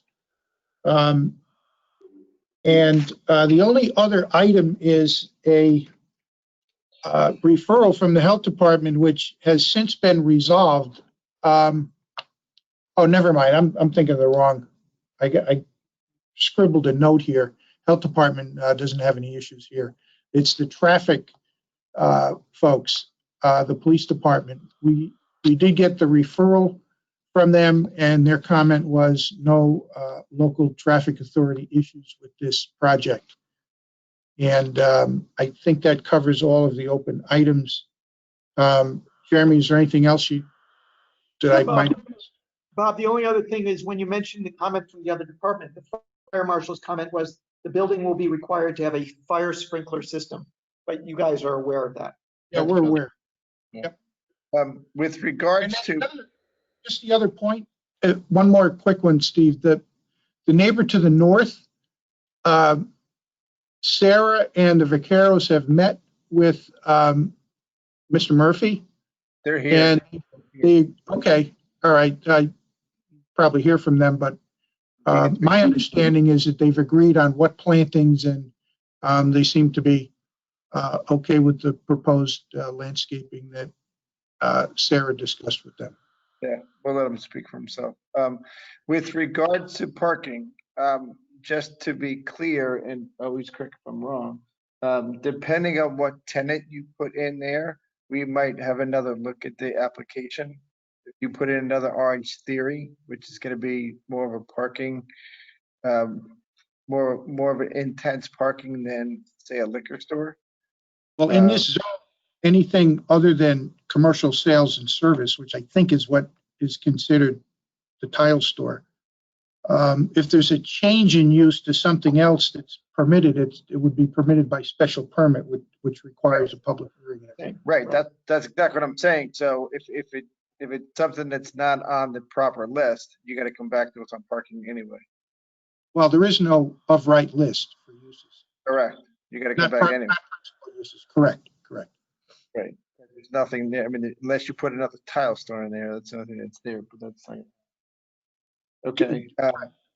Before we open up to the public, let me go around the horn to the commissioners again. The last thing we just talked about was the site plan, stormwater, and parking. Does anybody have any questions relative to that? I don't see anybody jumping up and down. Okay. Any other public officials to speak? Nope. And then we can open up to the general public. Okay. Fred, we have two people here in the general public that would like to speak. I don't know how we're going to get them on camera at this point, but do you have anybody in the chat or that you know of that may want to speak to? I don't see anybody in the chat. No, I don't have anyone in the chat either. We're going to allow the two people here. I think they want to talk. I take it one's Mr. Murphy. Is that right? Okay. I'm going to go first. Where do you want to stand? Where you sit? I guess the question is, on your computer, if you can turn on the microphone. Do you have a microphone on that? I would sit at the table, speak into it, and then we'll turn off our microphone so we don't get reverberation. And then he can talk as if he were at home. Let's try that. Okay, how's that? Great. I'm not on the video. I actually can't because I don't have that set up correctly. All right, great. Can we mute that so that I don't keep getting the feedback?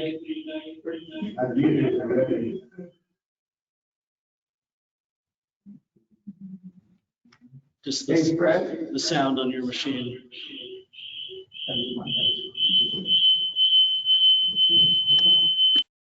Why don't you mute yours and leave this open? Okay. Go ahead. Just trying to speak up, go through All right, go ahead. your- Sheehan Murphy, 39 Dickinson Road. So I have really 3 areas of concern that I'd like to address tonight. First off, we've lived in Dickinson Road for 9 years. Generally, I just want to state that I am in support of the redevelopment of this property, if done in line with the scale of the neighborhood. So there's really 3 areas that I have some prepared remarks around: that scale and density, traffic and safety, and landscape. Firstly, on scale and density, I don't believe that a project of this scale is warranted in the neighborhood business zone, and specifically in this location on Dickinson Road. And the current commercial store is almost not visible from our property. It has very minimal impact on both our property and the neighborhood in general.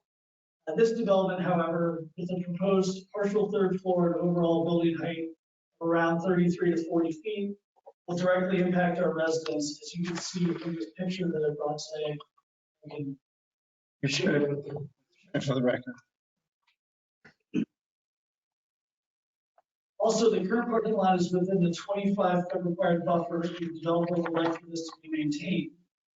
Allowing a variance for the buffer effectively lets the developer build a project that would be closer to our property than would be normally allowed.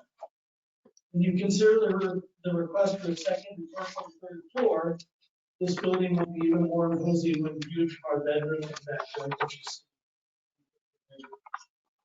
I would also note that noise levels will undoubtedly increase as you replace a standalone commercial property with a mixed use. In terms of traffic and safety, the current commercial tenant has very little vehicular traffic. This was noted before that there are no currently observed traffic issues. I understand that this will change with any development, but I'm concerned about the combination of permanent residents and increased commercial traffic. There's already non-residential activity related to the road and fire station. Adding a project of this scale will take away from the residential nature of the road. Additionally, the current traffic flow enters on Dickinson and exits on the post road. The developer would like to maintain this traffic flow while moving the entrance further down Dickinson, closer to my front yard. Should the lot be full, there are very few options for additional parking on the post road. It consists of 2 to 3 street spots to the right as you exit. There's also a fire hydrant there immediately at the exit. And should those be full, drivers will likely exit and turn back onto Dickinson in search of parking. The most logical street parking would then be alongside the firehouse on the east side of Dickinson, or further down the street in front of 34 Dickinson. Alternatively, drivers may choose to use the fire station parking lot as a turnaround and park in front of 39 Dickinson, my property. Not only does this impact the residential nature of Dickinson Road, it represents a potential hazard for fire station responding volunteers.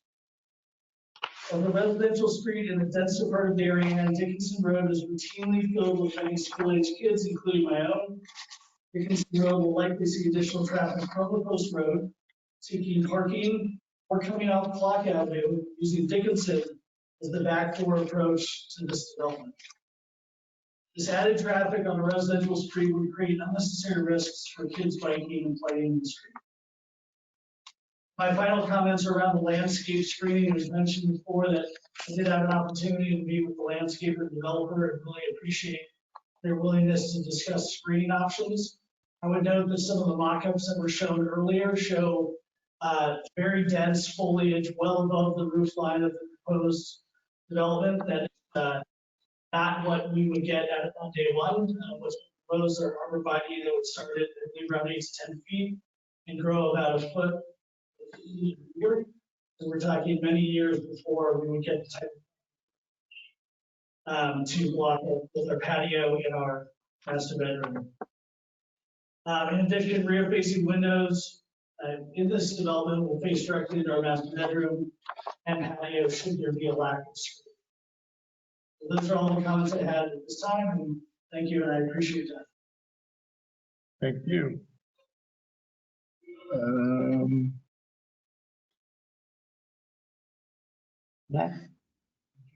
Take this gentleman first and then. Right. Thank you. Next, just say your name and Dwayne address. McDonald, and I have some notes that have some pictures that you could refer to. Sure. We're gonna add that. Yep.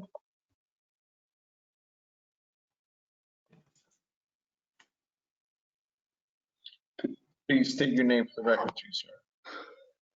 My name is Roy McDonald. I live at 34 Dickinson Road next to the Rock Firehouse. My wife Susan and I have lived at 34 since 1994. Our property is just a little over 100 feet away from the northeast corner of 1897 Post Road LLC. Therefore, the proposals in this application directly affect me, my quality of life, and the value of my property and my neighbors. I'm here to outline the reason to deny the application as is until the following density, height, and parking issues are addressed. A, increase in max stories from 2 to 3. Increase the max building height from 28 to 32.5 feet. C, waive setbacks for landscaping, screening, and buffer. And D, reduce the number of required off-street parking spaces. To attain these goals, the applicant seeks to amend Section 786 of the Neighborhood Business Zones Area Bulk Requirements. The applicant also seeks to amend Section 787D of the Special. For the record, I applaud the architectural aesthetic of the development project, as I do of Mr. Vacaro's other project at 1950 and 1958 Post Road. I am also for the development of the existing brick building to attract new neighborhood retail tenants, much like the successful additional retailers at 1950 and 1958. Including, my wife just bought a bicycle for me for Father's Day at Danny Cycles, and we frequently get tuna sandwiches from them. I am also in favor of increasing diversity in town and making affordable housing available where appropriate, but not at the expense of amending zoning requirements and changing the character of the neighborhood field, especially when the applicant tries to leverage the inclusionary zoning incentives, Section 580 and 585, for Section 8 affordable housing, seeking a third floor with 2 dwelling units, only one of which would be Section 8 affordable unit. Height problem. Take a look at page 2 for the photo. This is that photo of Mr. Murphy's backyard patio. Why a third floor matters so much? In principle, I don't have any objection to an increase in square footage of dwelling units by 20%. I'd increase from 1,000 to 1,200 in public requirements. I do have major concerns about the increase in max building height from 28 to 32.5, especially since the maximum height is not a limit on actual height. Area and zoning regulations measure the height of the building from the ground to the midpoint of slope. Additionally, equipment like mechanicals or air conditioning units, cupolas, and similar decorative elements are not included.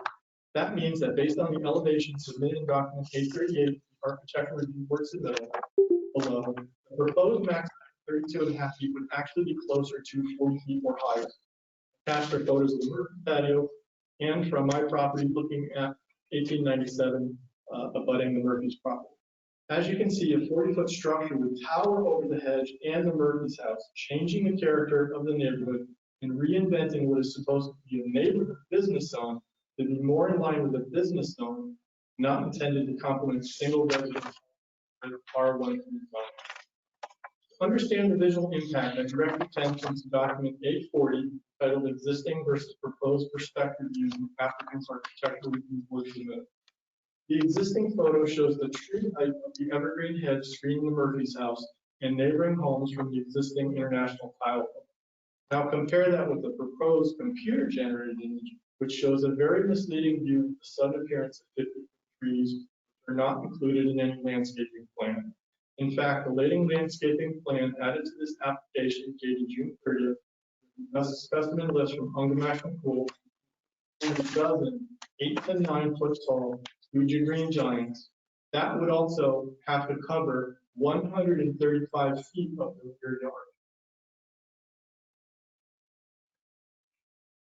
Requesting to grandfather the existing buffer setback of only 10 feet does little to allow double row plantings typically associated with screen planting of arborvitae and spaced 8 to 14 feet apart with a growth rate of 12 to 18 inches per year. This buffer would take 20 years or more in order to do any good, making the neighborhood feel like it is being hemmed in by buildings and change the character of the neighborhood. Incidentally, the proposed max height and stories for 1897 Post Road are higher than bulk requirements for those either the designated multifamily zone in section 525 or the central building district.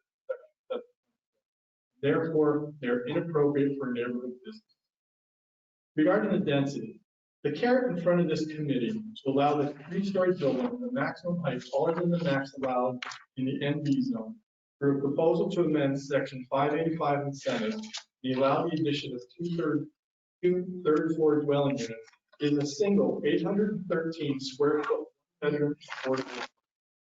It is laudable to increase the number of affordable housing units in town. However, section 585 in Senate clearly states that it's up to the commission to determine that such incentive does not adversely affect the neighborhood.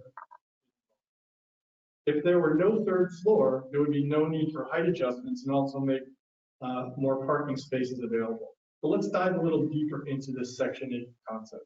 Since Darien is 97% developed, it is impossible for the town to meet the state's mandated 10% requirement. Yet Darien strives to significantly increase affordable housing by, for example, the 106 units at Heights, 30 units at Old Town, 47 at Avalon. Others which are readily accessible to see on the deed-restricted housing public transit map. This growth was so effective in 2016 that when applying for its second moratorium, Darien exceeded the required 141 housing points and was granted its second moratorium, and also is not therefore subject to appeals taken under Connecticut General Statutes 830G, Affordable Housing Land Appeals Act. Looking forward, as Darien continues to address the need for housing, there's 4 projects on the horizon that will add even more to the existing affordable housing stock, including Baywater Corbin, Federal Realty's The Commons, Palmer's, and the Kensington multifamily project, to name a few, all of which are within a quarter mile of I-95 corridor, and none of which are south of I-95. Therefore, this application asks a lot in return for 1 unit, which does not significantly impact the town's growth in affordable housing. The parking overflow problem. Probably the biggest issue has to do with the applicant request for the reduction of total parking spaces from 25 to 24, as well as a waiver for a loading space. Given that there is no parking allowed on US 1 in front of this property to the Connecticut Transit bus stop, and a state DOT ban on parking on Post Road on the eastbound side, there is no buffer for any overflow parking at all. Therefore, given the simplest example of a truck load-in temporarily blocking a few parking spaces, the most obvious and convenient tenant guest and retail customer parking below. This is an important photo on page 5. Below is a photo of what Dickinson Road looks like when cars. It is very narrow indeed, and in terms of safety, since this is the access way for the fire department, volunteers, and vehicles, parking on Dickinson should be avoided. Captain Bob Schroeder of the Darien Police Department, who I spoke with today, who indicated he was going to contact Director Ginsburg, indicated that the rule of thumb is that the parking of cars does not prohibit emergency vehicles from being able to pass through uninhibited. I'll also note that Attorney Maslin referenced the planning and zoning report from the traffic, and that was signed by Captain Robert who I did Schroeder, so I did speak with today, and he acknowledged that he's only been in the position for 2 months, and that he usually referred to Chief Don Anderson, who was much more knowledgeable of this kind of stuff, and he was unaware of both the bus stop and the issues with potentially with the fire department. So I would suggest that that traffic plan with that okay be considered with a grain of salt, and Captain Schroeder said he would even be willing to kind of continuing.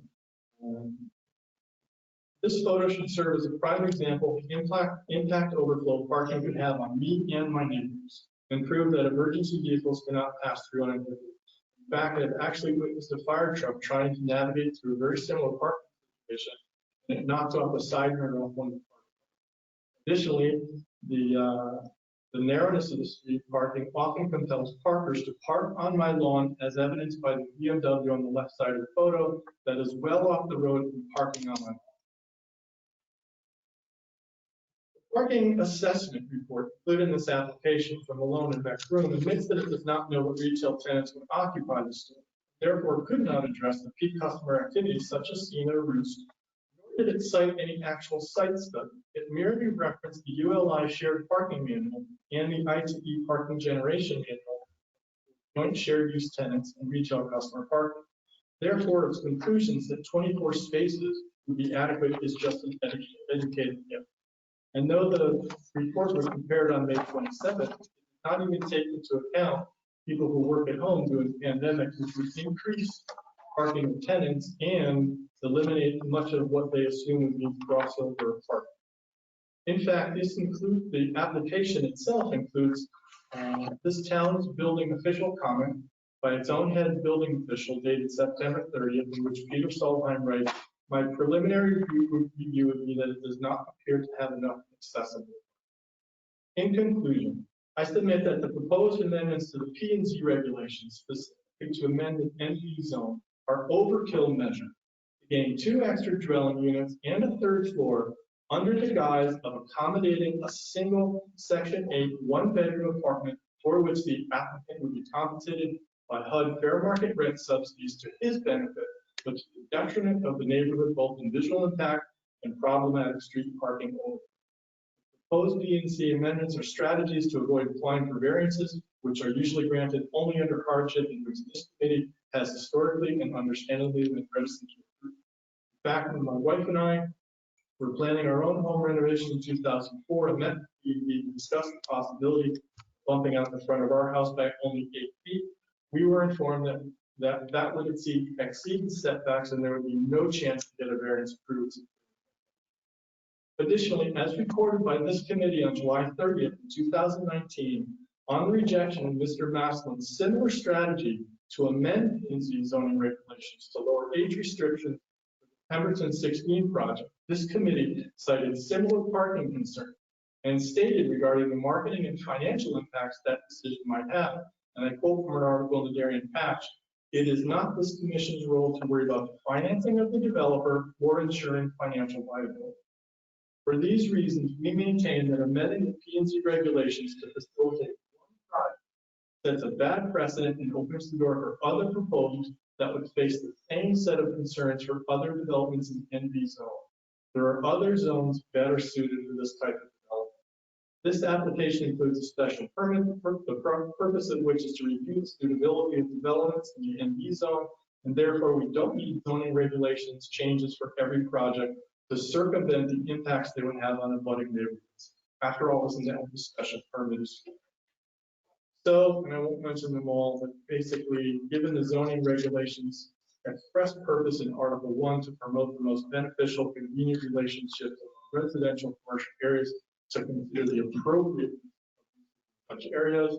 This is echoed in Section 780 and in 783. I urge this commission to consider these valid concerns and weigh the fact that I and my neighbors would be forced to deal with that Mr. Farah would not see from Rings End Road. We would support the development of a 2-story building without having to go to raise the height and the maximum story. No problem. You brought copies for the commission or just the one copy? I can email more. Let me ask you one question. Sure. You referenced Section 8 housing. It's not Section 8 housing that we have required in town. Where did you get that reference? Any questions? That was the Section 8 housing. Affordable housing is the state mandate. Right, but it's not Section 8. Section 8 is a different thing where there's, for argument's sake, the rent's $3,000, then you get a Section 8 coupon that's $2,000, and then you as the tenant. This is an affordable unit. Developers are only getting whatever the affordability. It's a little bit of semantics, but it's not Section 8 housing. That's all. But you got it from something that you might have done. You did great research. Good. I don't know if there's any other members from the public who are online that want to speak. Fred, do you see anybody else? We're back. There's nothing in the chat box, Steve. Okay. And I don't see anybody's hand raised. Mr. Maslin, I'm going to allow Yes. you to respond to any of these comments brought up by the two neighbors to see if you can about it or have any answers. One's relative to landscape, and I see it's your page A40. It's the architectural review A5.3. That's one of the pictures that was. Maybe Sarah wants to talk about it a little bit. Sarah did mention those trees in that part are going to be what is it, Susan? Susan, Green giant. green arborvitaes that go up to 40 feet. We planted it. Yeah, where are they going to start at? Can I do, Sarah McCool, can I respond to a couple of statements? Of course you can, as long as your team leader says, okay, go ahead. Okay, I based the arborvitae on 8 feet on center. There are also the Serbian spruce on the end are part of that screening. And on the end towards the road, Mr. Murphy has Norway spruce that go down to the ground and overlap onto this property, 1897 property. I faced them with rhododendrons, which of course are only 6 to 8 feet. And then in front of that, I also planted that linden. So 12 arborvitae are fine for the space, and they also grow at a rate of 3 to 5 feet per year. They're very quick. We are going to leave the soil that exists there, and I noticed that the hemlocks that are there, even though they are infected with adelgid, an insect that's very hard to get rid of, they're actually doing a lot better than I would have expected, considering what the insect population. So I really anticipate that these arborvitae are going to grow quick. They've got good soil conditions to grow quick. They are starting out at 8 feet. Is that the thought process? They're going to be 8 to 9 feet to start, and they really take off. They are very quick. That's partly why, well, we pick them for their height, for their width, and the speed of growth. Got We it. it's John Vaccaro. We planted the same ones to the residential neighbors at 1950, and those have grown in the past 2 years. I don't know, probably another 8 feet. We also have met our own home, which Sarah planted, and they're amazing how large they get. It's actually, they almost get too big.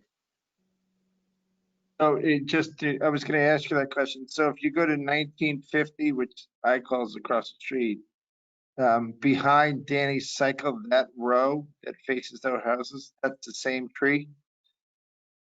I placed it when you go in the parking lot of 1950. They're on the left-hand side, all along the residential property there, and a line of probably about 70 feet's worth. And then I've got a grouping to help screen 1958. I've got a grouping on the back side of the parking lot to screen. There is a house. I think I'm not sure the name of that road. It's like kind of like the back driveway to the church there. Yep. There you go. Okay, got it. Okay, they grow very quick. Mr. Maslin, anything to add relative to the change in height and whatnot, density? Well, I unfortunately, the sound wasn't that understandable on my end. I don't know if anybody else was, and I thought I heard references to photographs which were not shared. So I don't know what was being shown. Regarding the 25-foot buffer, there's 2 points to be made. Number one, the existing buffer, to the extent that it's non-conforming, is grandfathered. The property owner is entitled to keep the non-conforming buffer as is, subject to beefing it up and replanting and improving the screening. But it's a grandfathered nonconformity, and that's basic zoning law. Sarah talked about the height of the arborvitae. Regarding the height, did you want me to comment on the height of the building, Steve? Yeah. No? Okay. A couple of things. We're talking about 5.5 feet difference between the 28 feet that is allowed as of right and the 32.5 that we would get with the incentive unit. A lot of this is architectural design. You can design a roof with a very high peak and low eaves that overall is going to reach a higher height, but still under the regulations, it would qualify as 28 feet in height because the measurement is to the midpoint between the peak and the eave. This architectural design is such that it doesn't have a high peak. It's designed so that there's roof that basically screens off rooftop equipment. But again, we're only talking 5.5 feet. It is not a box that goes up to 32.5 feet. That would basically be a solid full volume 32.5 feet. So the idea here is the architectural design is intended to soften as much as possible that roof level. It's not a full third floor space, it's partial, and the roof is designed so that it's not, the peak of it is not as high as it could otherwise be, even with a 28-foot building height. I wasn't sure, but I'll put this neighborhood map up here. Mr. Murphy is here, I believe. Directly And behind. now, is this where the other speaker lives? Exactly, yes. Directly behind the firehouse? Yes. Okay, I'm not sure what the comments were about traffic were based on. We did not submit a traffic report. The Malone and McBroom report just strictly deals with textbook, nationally recognized texts on parking demands, and we fit within those, and we're talking about one space. If we had one more space, there would be no issue regarding parking whatsoever. If we took one bedroom out and made no other changes, the building would be exactly the same, and we'd be fine with parking. These two properties are adjacent to what I would think are fairly high intense uses. The firehouse, when there's a fire and the horn goes off, and you have vehicles coming in from all directions. And that's adjacent to one and across the street from the other. I think working together with the property owner to the north is encouraged by the commission so that we can address whatever issues need to be addressed. And I thought we had the landscaping pretty well set. Section 8, I would be very careful about that because it's a violation, a clear violation, to raise Section 8 as an objection to an otherwise legitimate application. It's called a violation of the prohibition against discrimination based on source of income, and Section 8 is legally considered source of income. That's number one. Number two, we never mentioned Section 8. This is not Section 8 housing. We went over that already. Okay, and third on this, the zoning regulations, when the commission adopted the inclusionary regulations, one of the objectives of that is obviously to create more housing and create a good mix of housing. But the other objective is to require, they started out as being called inclusionary units, but then the terminology changed. Now they're affordable units under requirements that are the same as the 830G requirements for affordable housing. And the purpose for that is as sites get developed and redeveloped and additional residences are put online with this 12% basic requirement and the 25% requirement for the incentive units, the town gets points and it inches its way up to the 10% that would exempt it from Section 830G applications on a permanent basis, as long as the affordable housing stock is 10% of the overall total in Darien. So this incentive in the inclusionary zoning regulations has a very beneficial purpose as a policy matter throughout the town. And it applies actually in residential areas as well as commercial areas where you have mixed uses.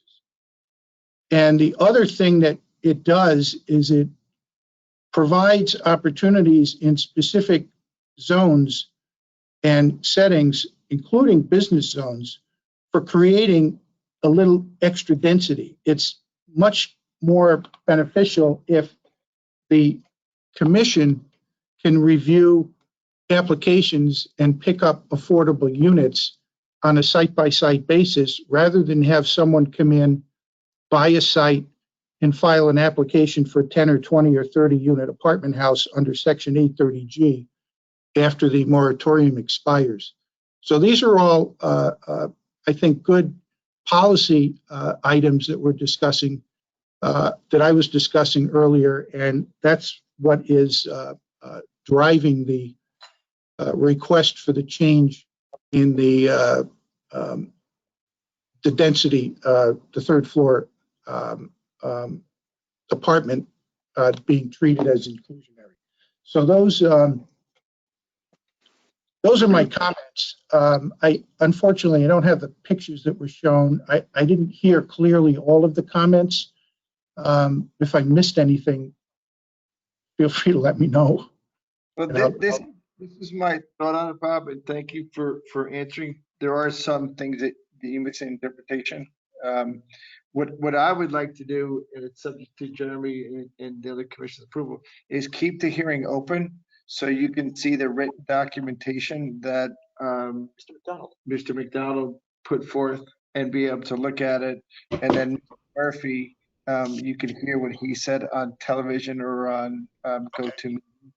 I think they make both good presentations. I definitely think people can get there. I do want to make sure that we know for the record, the town right now has a moratorium, the second moratorium. It expires in October of 2020. We don't have close to the number of points for any stretch of imagination. Another moratorium. Steve, however, in the near. Steve, we're not chasing points, but that's just one thing to make sure. Steve, if I could just make one or 2 points before we move on here.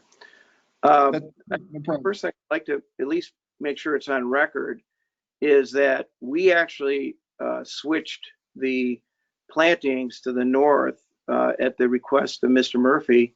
We met with him twice, and he recognized that with Sarah McCool. And we changed the plantings from Ilex to Green Giants at his request. So I want to make sure the record is clear that we already did thought was a compromise to the favor of the residential neighbor.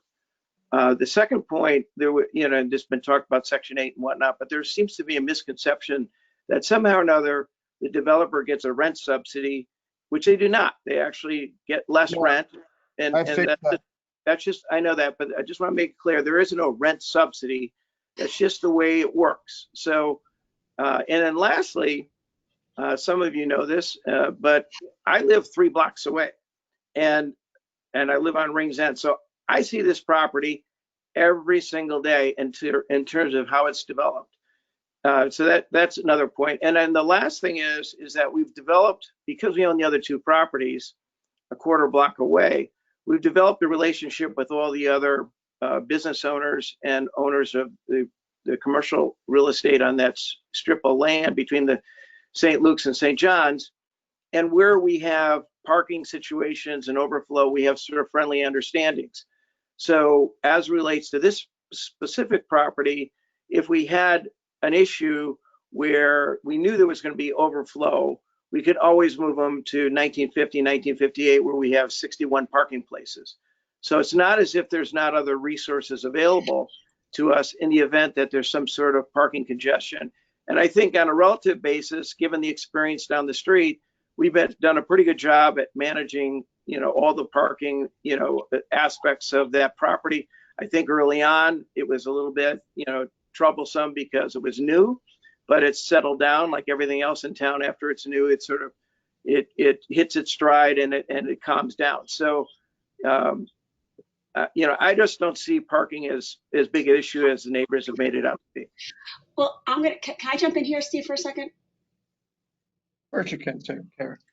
Well, because we're back on parking, and I just have to take issue with that, because I mean, when a resident neighbor speaks of his own personal experience of people parking on his lawn and turning around on his driveway, and we're talking about that there's parking issues in other areas in town, I don't think we can just brush that off and say, oh, well, we'll figure it out as we go along, or we'll figure it out because I own other properties and there's no issues there and we can just work it out, just trust us.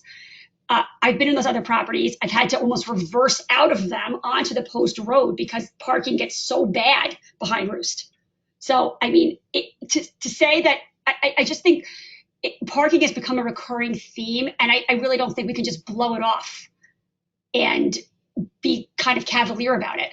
I do think parking is an important issue, especially near a train station, near a fire department, and near areas where there's two churches and there's people crossing the road, there's elderly people, there's young children, there's a nursery school, there's walkers and bikers going down to our beach locations and our coastal areas. So I think it's an important issue that can't be cavalierly blown off.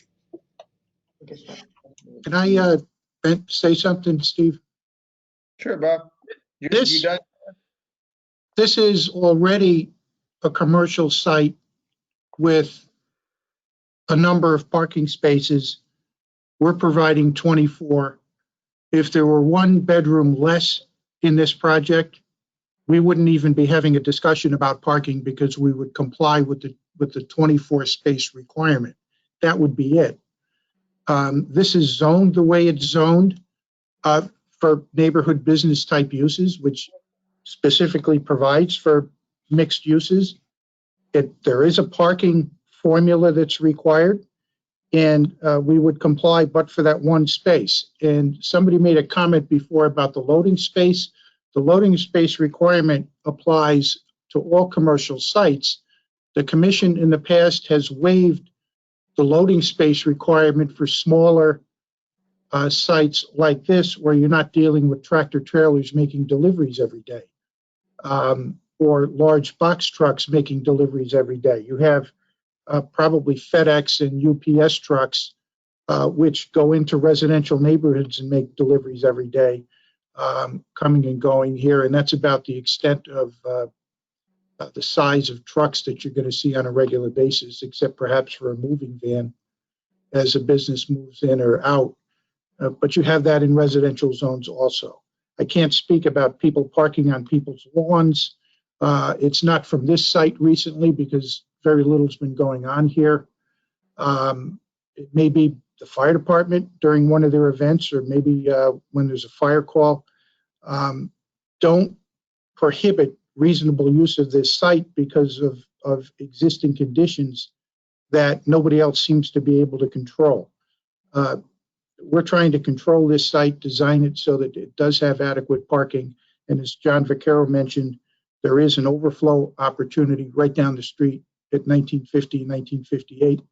And John, I don't think there's a problem with parking down there on a regular basis. Correct me if I'm wrong. But those are my comments on parking. I appreciate Kara's concern, but you know, we're one space away from full compliance, so it really wouldn't be an issue but for that one space. Okay. So Bob, would you like, you going to agree to keep the hearing open? So you have a chance to look at this other stuff? Yeah, it's up, sure. Great, thank you. So with that said, Your call anyway, and under the way the governor's executive orders are at the moment, there are we're not under that 65-day extension limitation just because of the COVID-19 situation. that's good. Bob, So, how long do you think What's your agenda? you would need in terms of next Tuesday, July 14th, or Tuesday, July 28th? 14th, 20. I could do it the 14th if I get the materials quickly. I mean, you'll have the submission that came from Mr. McDonald. Mr. McDonald. Mr. Jeremy. McDonald tomorrow. Okay. You know, and then the Vimeo is probably uploaded by 12 noon tomorrow too. Okay. So you can watch the Vimeo tomorrow, and you can have Mr. McDonald's submission tomorrow, and you can hear Mr. Murphy's discussion. I think where the lines crossed a little bit, and I think you did touch on it. Mr. McDonald was talking about the bushes that protect Mr. Murphy's house. So there's a little bit of a disconnect there, but we can sort that out. Okay. All right. That's good. Okay. Yeah. So unless there's something else, we'll continue tonight's hearing the next Tuesday, July 14th at 8 p.m. Okay. All right. And if any commission members has any issues, send them through Jeremy and we'll address them as well. Thank you. Perfect. Okay. Moving on. Thank you, folks. We're going to keep it open. We'll be back here next Tuesday. Want them to get a chance to read your thoughts. All right. Next item up for bid. It's now 10:30.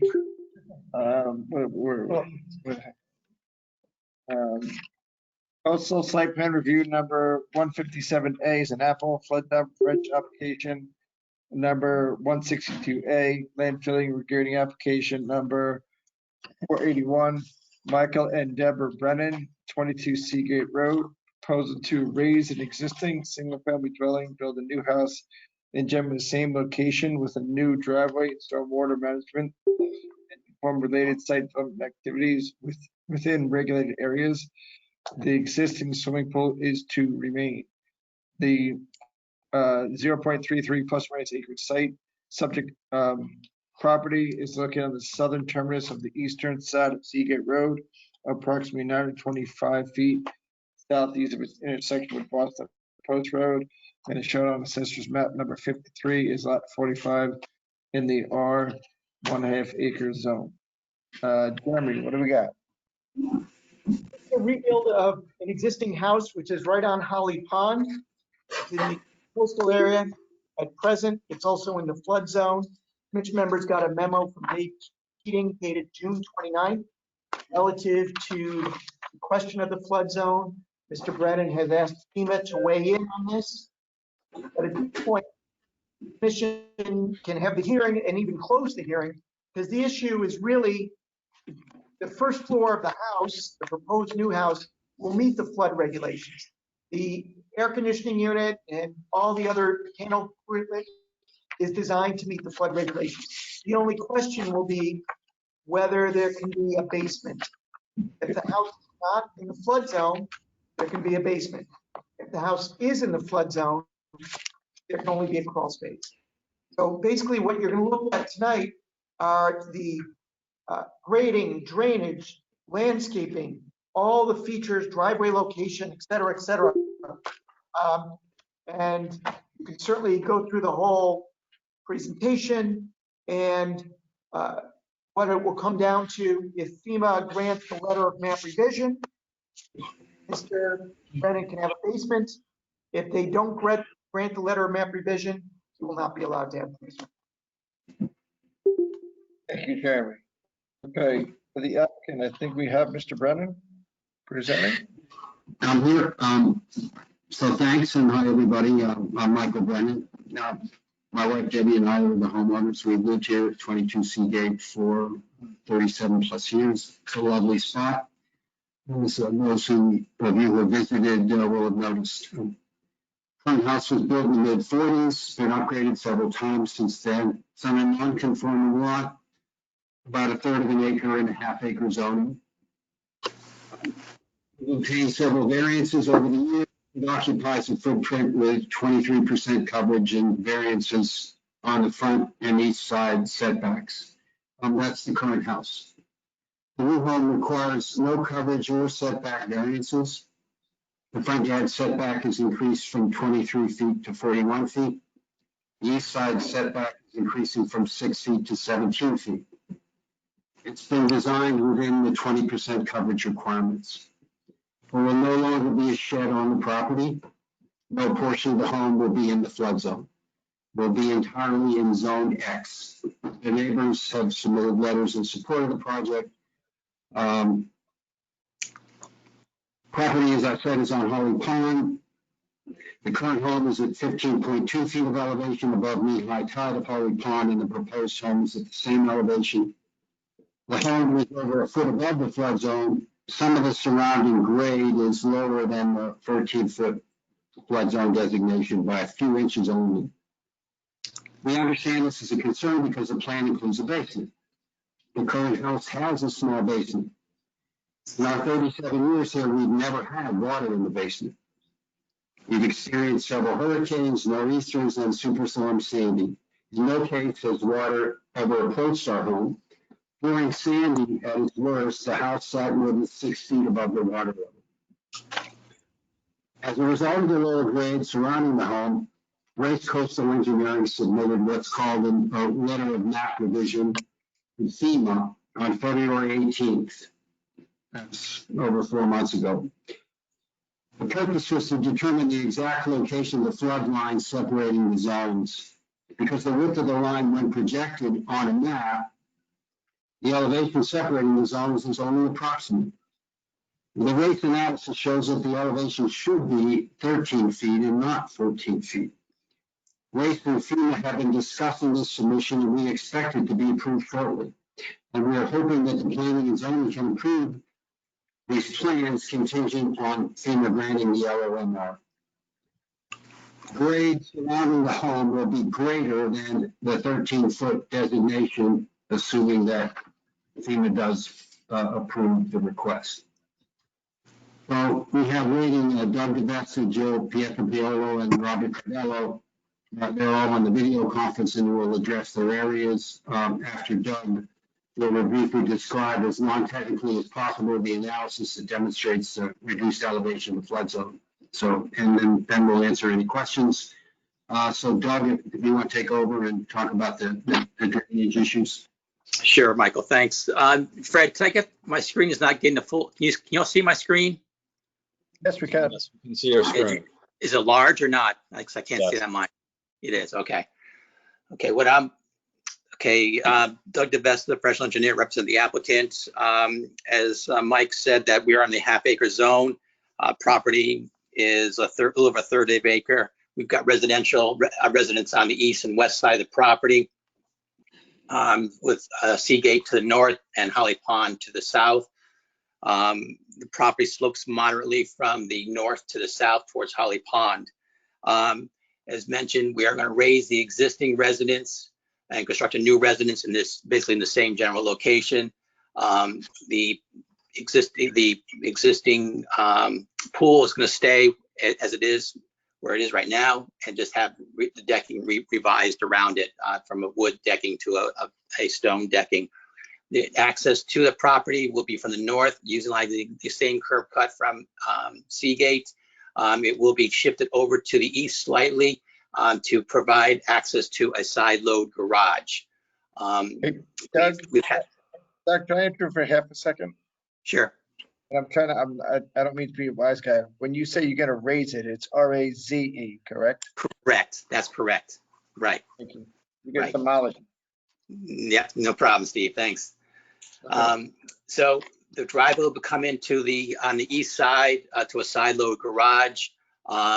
We know it's tight. We've had discussions with Mike about this, that it is a difficult access to get into the garage. He's totally aware of it. But we just want to bring that to your attention, that and the client knows that this getting into the driveway to the side load garage will be difficult.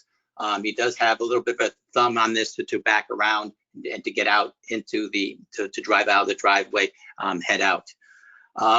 In terms of grading, minor regrading around the house, we're raising it in terms of lifting up the grade slightly around the house to get it up above the the flood elevation of 14, which Jill will go into more detail. In terms of storm water, we're asking the commission for a waiver of a full stormwater evaluation of the property, because we are adjacent to Holly Pond, so we're looking at the water quality volume. We've got 3 areas of bioretention areas consisting of a catch basin right at the road right away, town property line, and the detention system on the north and east side of the driveway. There will be there's a high point that the water from that high point will flow in the southerly direction to a catch basin located in the south and easterly corner of the driveway. They'll pick up portions of the roof areas in the garage and the runoff from the driveway, and collecting the first inch of runoff, and the remaining water of the house, runoff from the house and the patio, will collect into a detention system, bioretention area on the south and west side of the property. In terms of erosion control, we will be looking at standard silt fence along any cuts and fill areas. There is also revising the existing timber retaining walls to the south of the pool area. They'll become masonry. There's a small retaining wall off the steps coming off the rear patio down to the lower level, going out in towards the existing stairs, going out the Holly Pond to the ramp and to the existing float. There'll be a small retaining wall on the south and east corner of the existing, or the proposed, or actually revised terrace area. Air conditioning units will be located within on the north and west side of the house, and also along the back side of the garage area where the pool equipment is located as well. At this point, I'd like to maybe ask Jill to talk more about the flood damage prevention area. Sure, thank you. My name is Jill Petropalo. I'm from Race Coastal Engineering. Can you all hear me? Yes, you can. Okay, great. So we first became involved in the project, seems like almost a year ago, and to kind of explain the discrepancy why the base flood elevation based off of the FEMA map is elevation 14, but when you look at the flood insurance rate map, the horizontal extent of the flood line only extends to the elevation 13 contour on the site. What we did was we performed a independent site-specific analysis of the flood zone mapping to determine whether that effective mapping was appropriate. Basically, was the line drawn in the correct location, or should it really be drawn at the elevation 14 contour? And what we found out was, let me just rewind a little bit. So sometimes when FEMA does their mapping, particularly in the coastal zone, as the wave kind of comes in and breaks on site, and can I share my screen at all? Yeah, we can give you control. Hold on. Yeah, okay. A roll.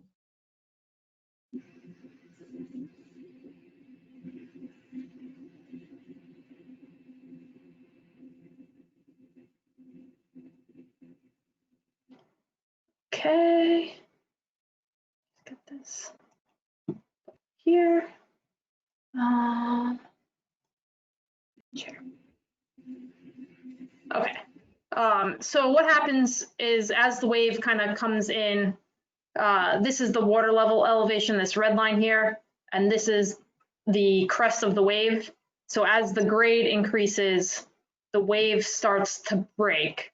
And sometimes when the shoreline is rather steep, like it is at this site, you get kind of rapid drops in the flood zone. So it drops from, from 15 to 14 to 13 very, very quickly. And based on the scale that the maps get put together, FEMA will sometimes absorb lower zones into higher zones. And that's outlined in their guides and specs for creating these maps. So what we determined when we did the site-specific analysis was that there was a thin zone of elevation 13 between the between the 14 zone and the zone X, which is out of the flood zone, and that the location as drawn on the map was appropriate. And we discussed this with town, and what they suggested we do was to get this kind of officially approved by FEMA. And in order to do that, we submitted what's known as a letter of map revision, or LOMR, to FEMA, and that's currently under review. And FEMA does acknowledge that based on the scales of their mappings and things like that, sometimes the detail is just not able to be incorporated into the map, since they're compiled at such a large scale. So they allow you to go through this letter of map revision process where you submit an engineering analysis and proposed remapping of the site. So that's what we did for this site. Unfortunately, with COVID, the review is taking longer than we anticipated. We were hoping to have it officially for you right now, but we've been in conversations with them. We expect to have the approval soon. We've done a number of LOMARs on Holly Pond that have all been approved. There's a site adjacent to the property. So this is our site over here. And this is a LOMAR that has been approved to that elevation 13. So we have a high degree of confidence that this will go through. I think that's all I have, unless anyone has any questions or anything of that nature for me, if we want to move on with the presentation. The only question I have, this is Stephen O'Reilly, the chairman of the commission, and it's for the Jeremy review. In our town, I know we've had, my next door neighbor had a LOMAR done, and there's been a couple, like Flora Smith's house was done. There's been a bunch done in town, Yeah, there's about 3 to 5 every year in Darien. Okay, so this is just for the commission. Remember, there's, as Jeremy said, there's 3 to 5 every year that gets done. So it's, Dave Keating's memo outlines it pretty well. If they get it, they're fine. They get a basement. If they don't get it, they don't get a basement. That's fine. It's on Jill's shoulders. You can take it. You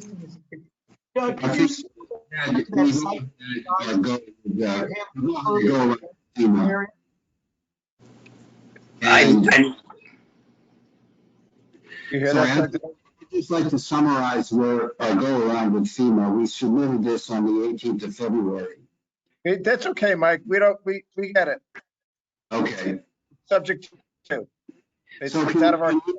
Get a kind of a resolution tonight that says that you can go forward pending this LOMR approval, so we don't have to come back and present again. Agreed. If we get to close the hearing tonight, we can deliver at a next meeting, but we have to close the hearing first.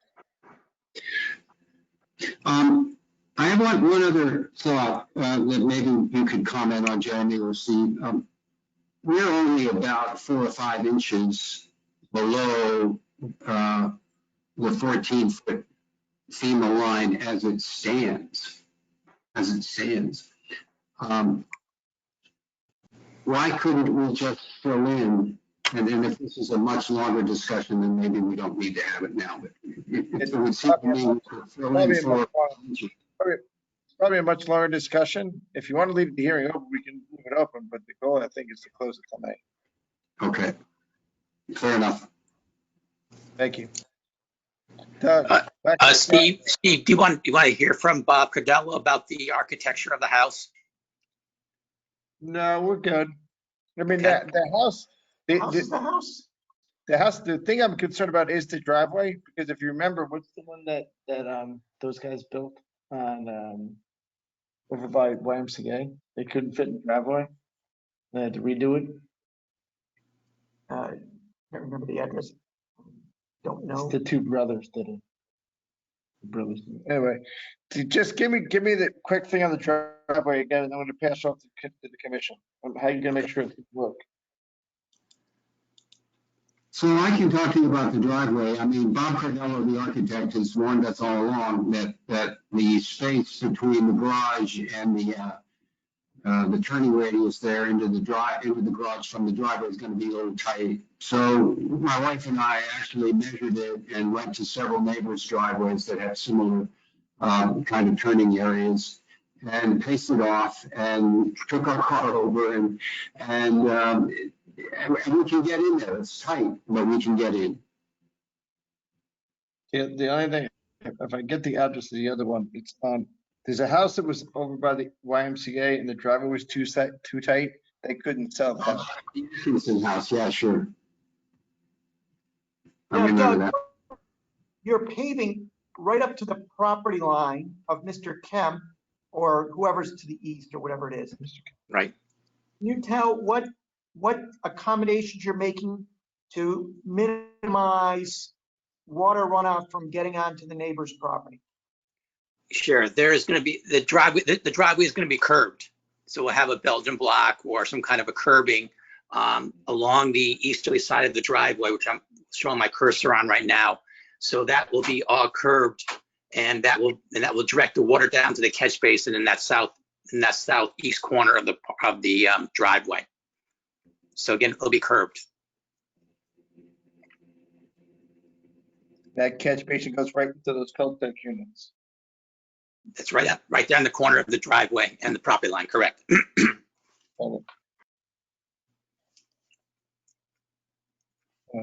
Because Frank Kemp's house is right here. And the revised plan shows a 6-foot board fence right atop the curb. Is that correct? I believe that Mike has talked to the neighbor to the east there, and they are going to put a new stockade fence right on the property line for privacy. Is that correct, Mike? Frank and I have been neighbors and friends for over 30 years. He's come over and we've walked this and plotted where we're going to put the fence and how high it's going to be. And so he's totally familiar and happy with this. And I think he even submitted a letter to that extent. Okay, that's fine. You done with that? Okay, Jim Rand, go ahead, speak, sir. Yeah, I can the what we have on the screen, can that be? Okay, good. Good. Now, I was over there today talking with Mike, and he showed me around and so forth. Now the western property line where the green stops. Mike mentioned that he'd had some conversations with his neighbor, and he'd acquired, my understanding is he'd acquired a piece of land, a strip of land that's the dotted or dashed line slightly to the west of where the green ends. Is that, do I understand that correctly, Mike? Sure, and that's all been taken care of, and the new deeds have been filed, and that enables us to abide by the 20% foot coverage limitations. Okay, does it provide I'm sure you've already thought of this, but does that provide an opportunity to move the house, the new house, a little bit to the west and give you more room on the driveway? Yeah, you're right, Jim. We already thought about that. We moved it as far over as we could get it and still comply with the town. In fact, we actually shortened the house. If Bob is there, he probably remembers this. We shortened the width of the house by about a foot on the right-hand side to give us an extra foot, but it's up against the setback limits on the west. Just, that's all I had. Thanks. Yes, lot coverage is 19.91.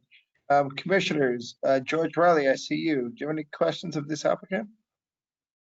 He's saying no. Jennifer Leahy, and there's Jennifer. Jennifer's good. No, Eric I'm good. Gately? Eric Gately? Gately's good too. Wow, this is easy. Okay, there's no other public officials, so let's go to the general public. Is any, Fred, we're gonna go to the public domain. See if anybody would like to speak to this application. I have no one, Steve. Okay. And we already got a memo from Dave Keating. Yep. So can we close the hearing? Yes. I would think we're good, Doug DeVesta and Mike. So I would entertain a motion to close the hearing. Thank you, Steve. Kara, can you make that motion? Yep, Sure. Kara. Motion to close. And George seconded it. All those in favor? Hearing's closed. Great. Wow, we're getting late. Sorry, guys. Want to do the other one next week? We punt the other one to next week? These guys are tired. Commissioners, we have Mr. Charles Trustner and 5 Tokenie Trail. You guys want to push that to next week? He's been on all time. I think we should bang it out. Okay. No? I want to do this. What? No, whatever everyone thinks. My vote. What she said. What she said, Steve. You want to do it? You want to do it, Jim, or not? Yeah, let's do it. Okay. All right, let's do it. George, you okay? Carrie, you okay? I'm actually sick, but I'll just fine. I know, everybody's tired. I'm sorry. All right, last one. Flood prevention application number 228B, Charles L. Trubner, Jr., 5 Tokenie Trail. Proposal to construct new addition to existing residence, new garage, and a covered walkway to residents and expand the driveway north of the garage to perform related site development activities. The 2.24 acre plus minus subject property is located on the east side of Tokenie Trail, approximately 450 feet south of the intersection of Old Park Road, shown on assessor's map number 65 as lot 37 in the R1 zone. So we have a 2.2 acre piece of land in an R1 zone, and we're doing a house. And Mr. Who's going to present? Mr. Bob Maslin. That's me. Go ahead, Bob. Thank you. Good evening again. Robert Maslin representing the applicant. With me are Charles Teschner, who is the property owner. He and his wife live at this site. David Dumas is the architect. Steve Trinkus, the project engineer. We have filed what we think is a complete application. We're looking for approval under the flood damage prevention regulations to construct a semi-detached or semi-attached 2-car garage. It's semi because it has an open area covered by a roof that attaches to the house. We're also putting HVAC units on new platforms that will comply with the base flood elevation. Our application is in. Any questions? Or should I do a presentation? No, let's see if we can go to questions. I'll do it quick, Steve. Here's a aerial. What? Jim Rand, go ahead, sir. Yeah, I just wanted to know, I walked the site today. Is the existing garage, is it anticipated that the existing garage will continue to be used? Yes. Let me show you a photograph here. I mean, so I you think this drive, is, you drive underneath the semi-detached, whatever you call it. yeah, yeah. There'll be a, This door here, this part of the building is where that roof structure is going to connect. right. Okay, I All just right. wanted to, And this is going to stay. And that answer your question? thank you, yes. Okay. And I guess just so you get a sense, here's that area where the connection with the house is, and then you got the roof structure. These 4 HVAC units are going to be on raised platforms that will comply with the regulations. And this is the actual roof. This is open here under the roof. And then this is the foundation plan. It's kind of the reverse of what you're used to seeing. So foundation is here, and there's a foundation up against the house, and then obviously through here is where you drive. Any other questions that's stuck in anybody's mind at the moment? George, you okay? No. Okay. Maybe one more, Bob, if I can. Sure. Behind the property goes, there's a row of evergreens. I don't know what trees are called, but they're green all year long. I think you're talking about over here. Which, or along here. yes, yes. And Along then the here. property sort of goes up a hill, I guess, to where your cursor was a minute ago. Yeah, Right. up into the corner there. Yep. So when the new garage has been installed, there's enough room back here. I mean, you.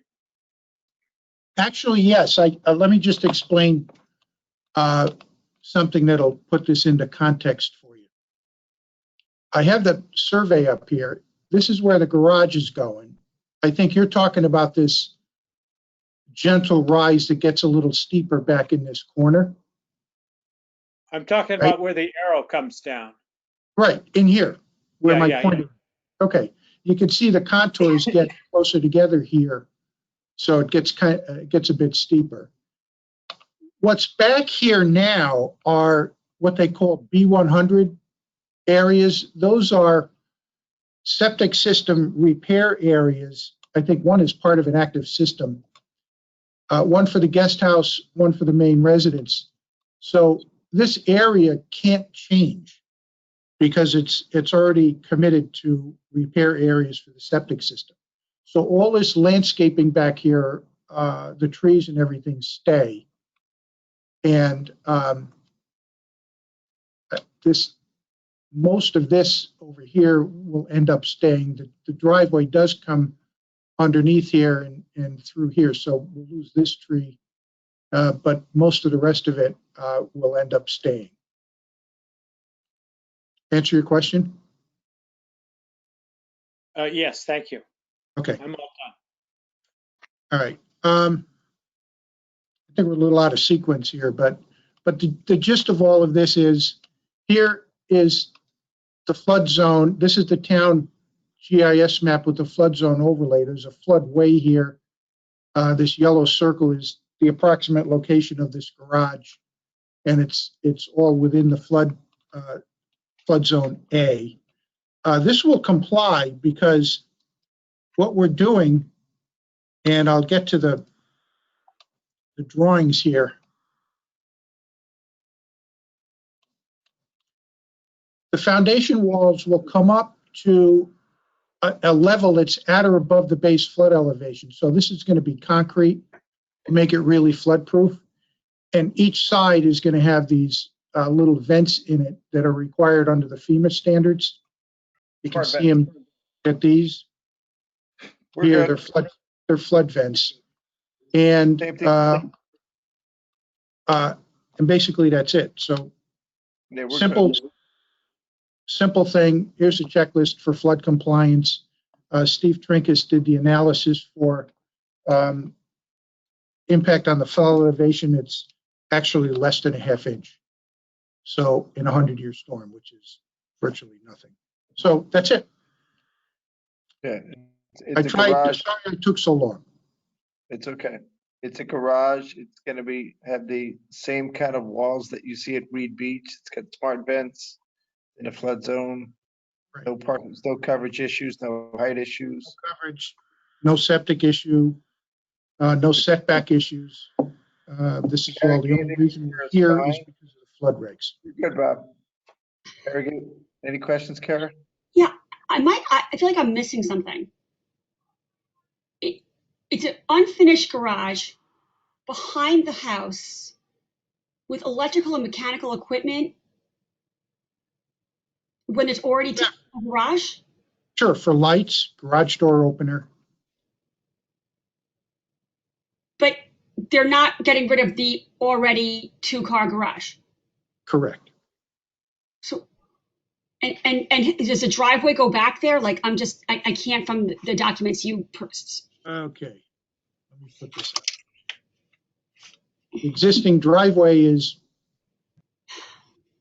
right, well. Can we make that a little bigger? Garage is here, so the driveway goes back this far. It's going to be expanded a little bit so that it'll square off, and you pull into the garage doors this way, off the back. So when you pull in, you're not going to see garage doors here. You'll see the back wall of the garage. So that's one garage, and then the other 2-car garage that's existing is going to remain a 2-car unfinished garage over here. Does that answer your question? I guess I have to look at I mean, it's hard for me to see. Yeah. Oh, here, let me see if I can blow it up a little bit. I'll look at the PowerPoint you sent over to us earlier. Oh, thank you. That's better. Thank you. It's a little easier to see. Existing garage is here. All right, so you drive under the covered walkway. You can either go in this garage or do a 180 into the garage doors. Yeah. Actually, that's helpful. Thank you. All right. Jen, you're okay? Jen's okay. George, you're okay? Would anybody in the general domain like to speak to this application?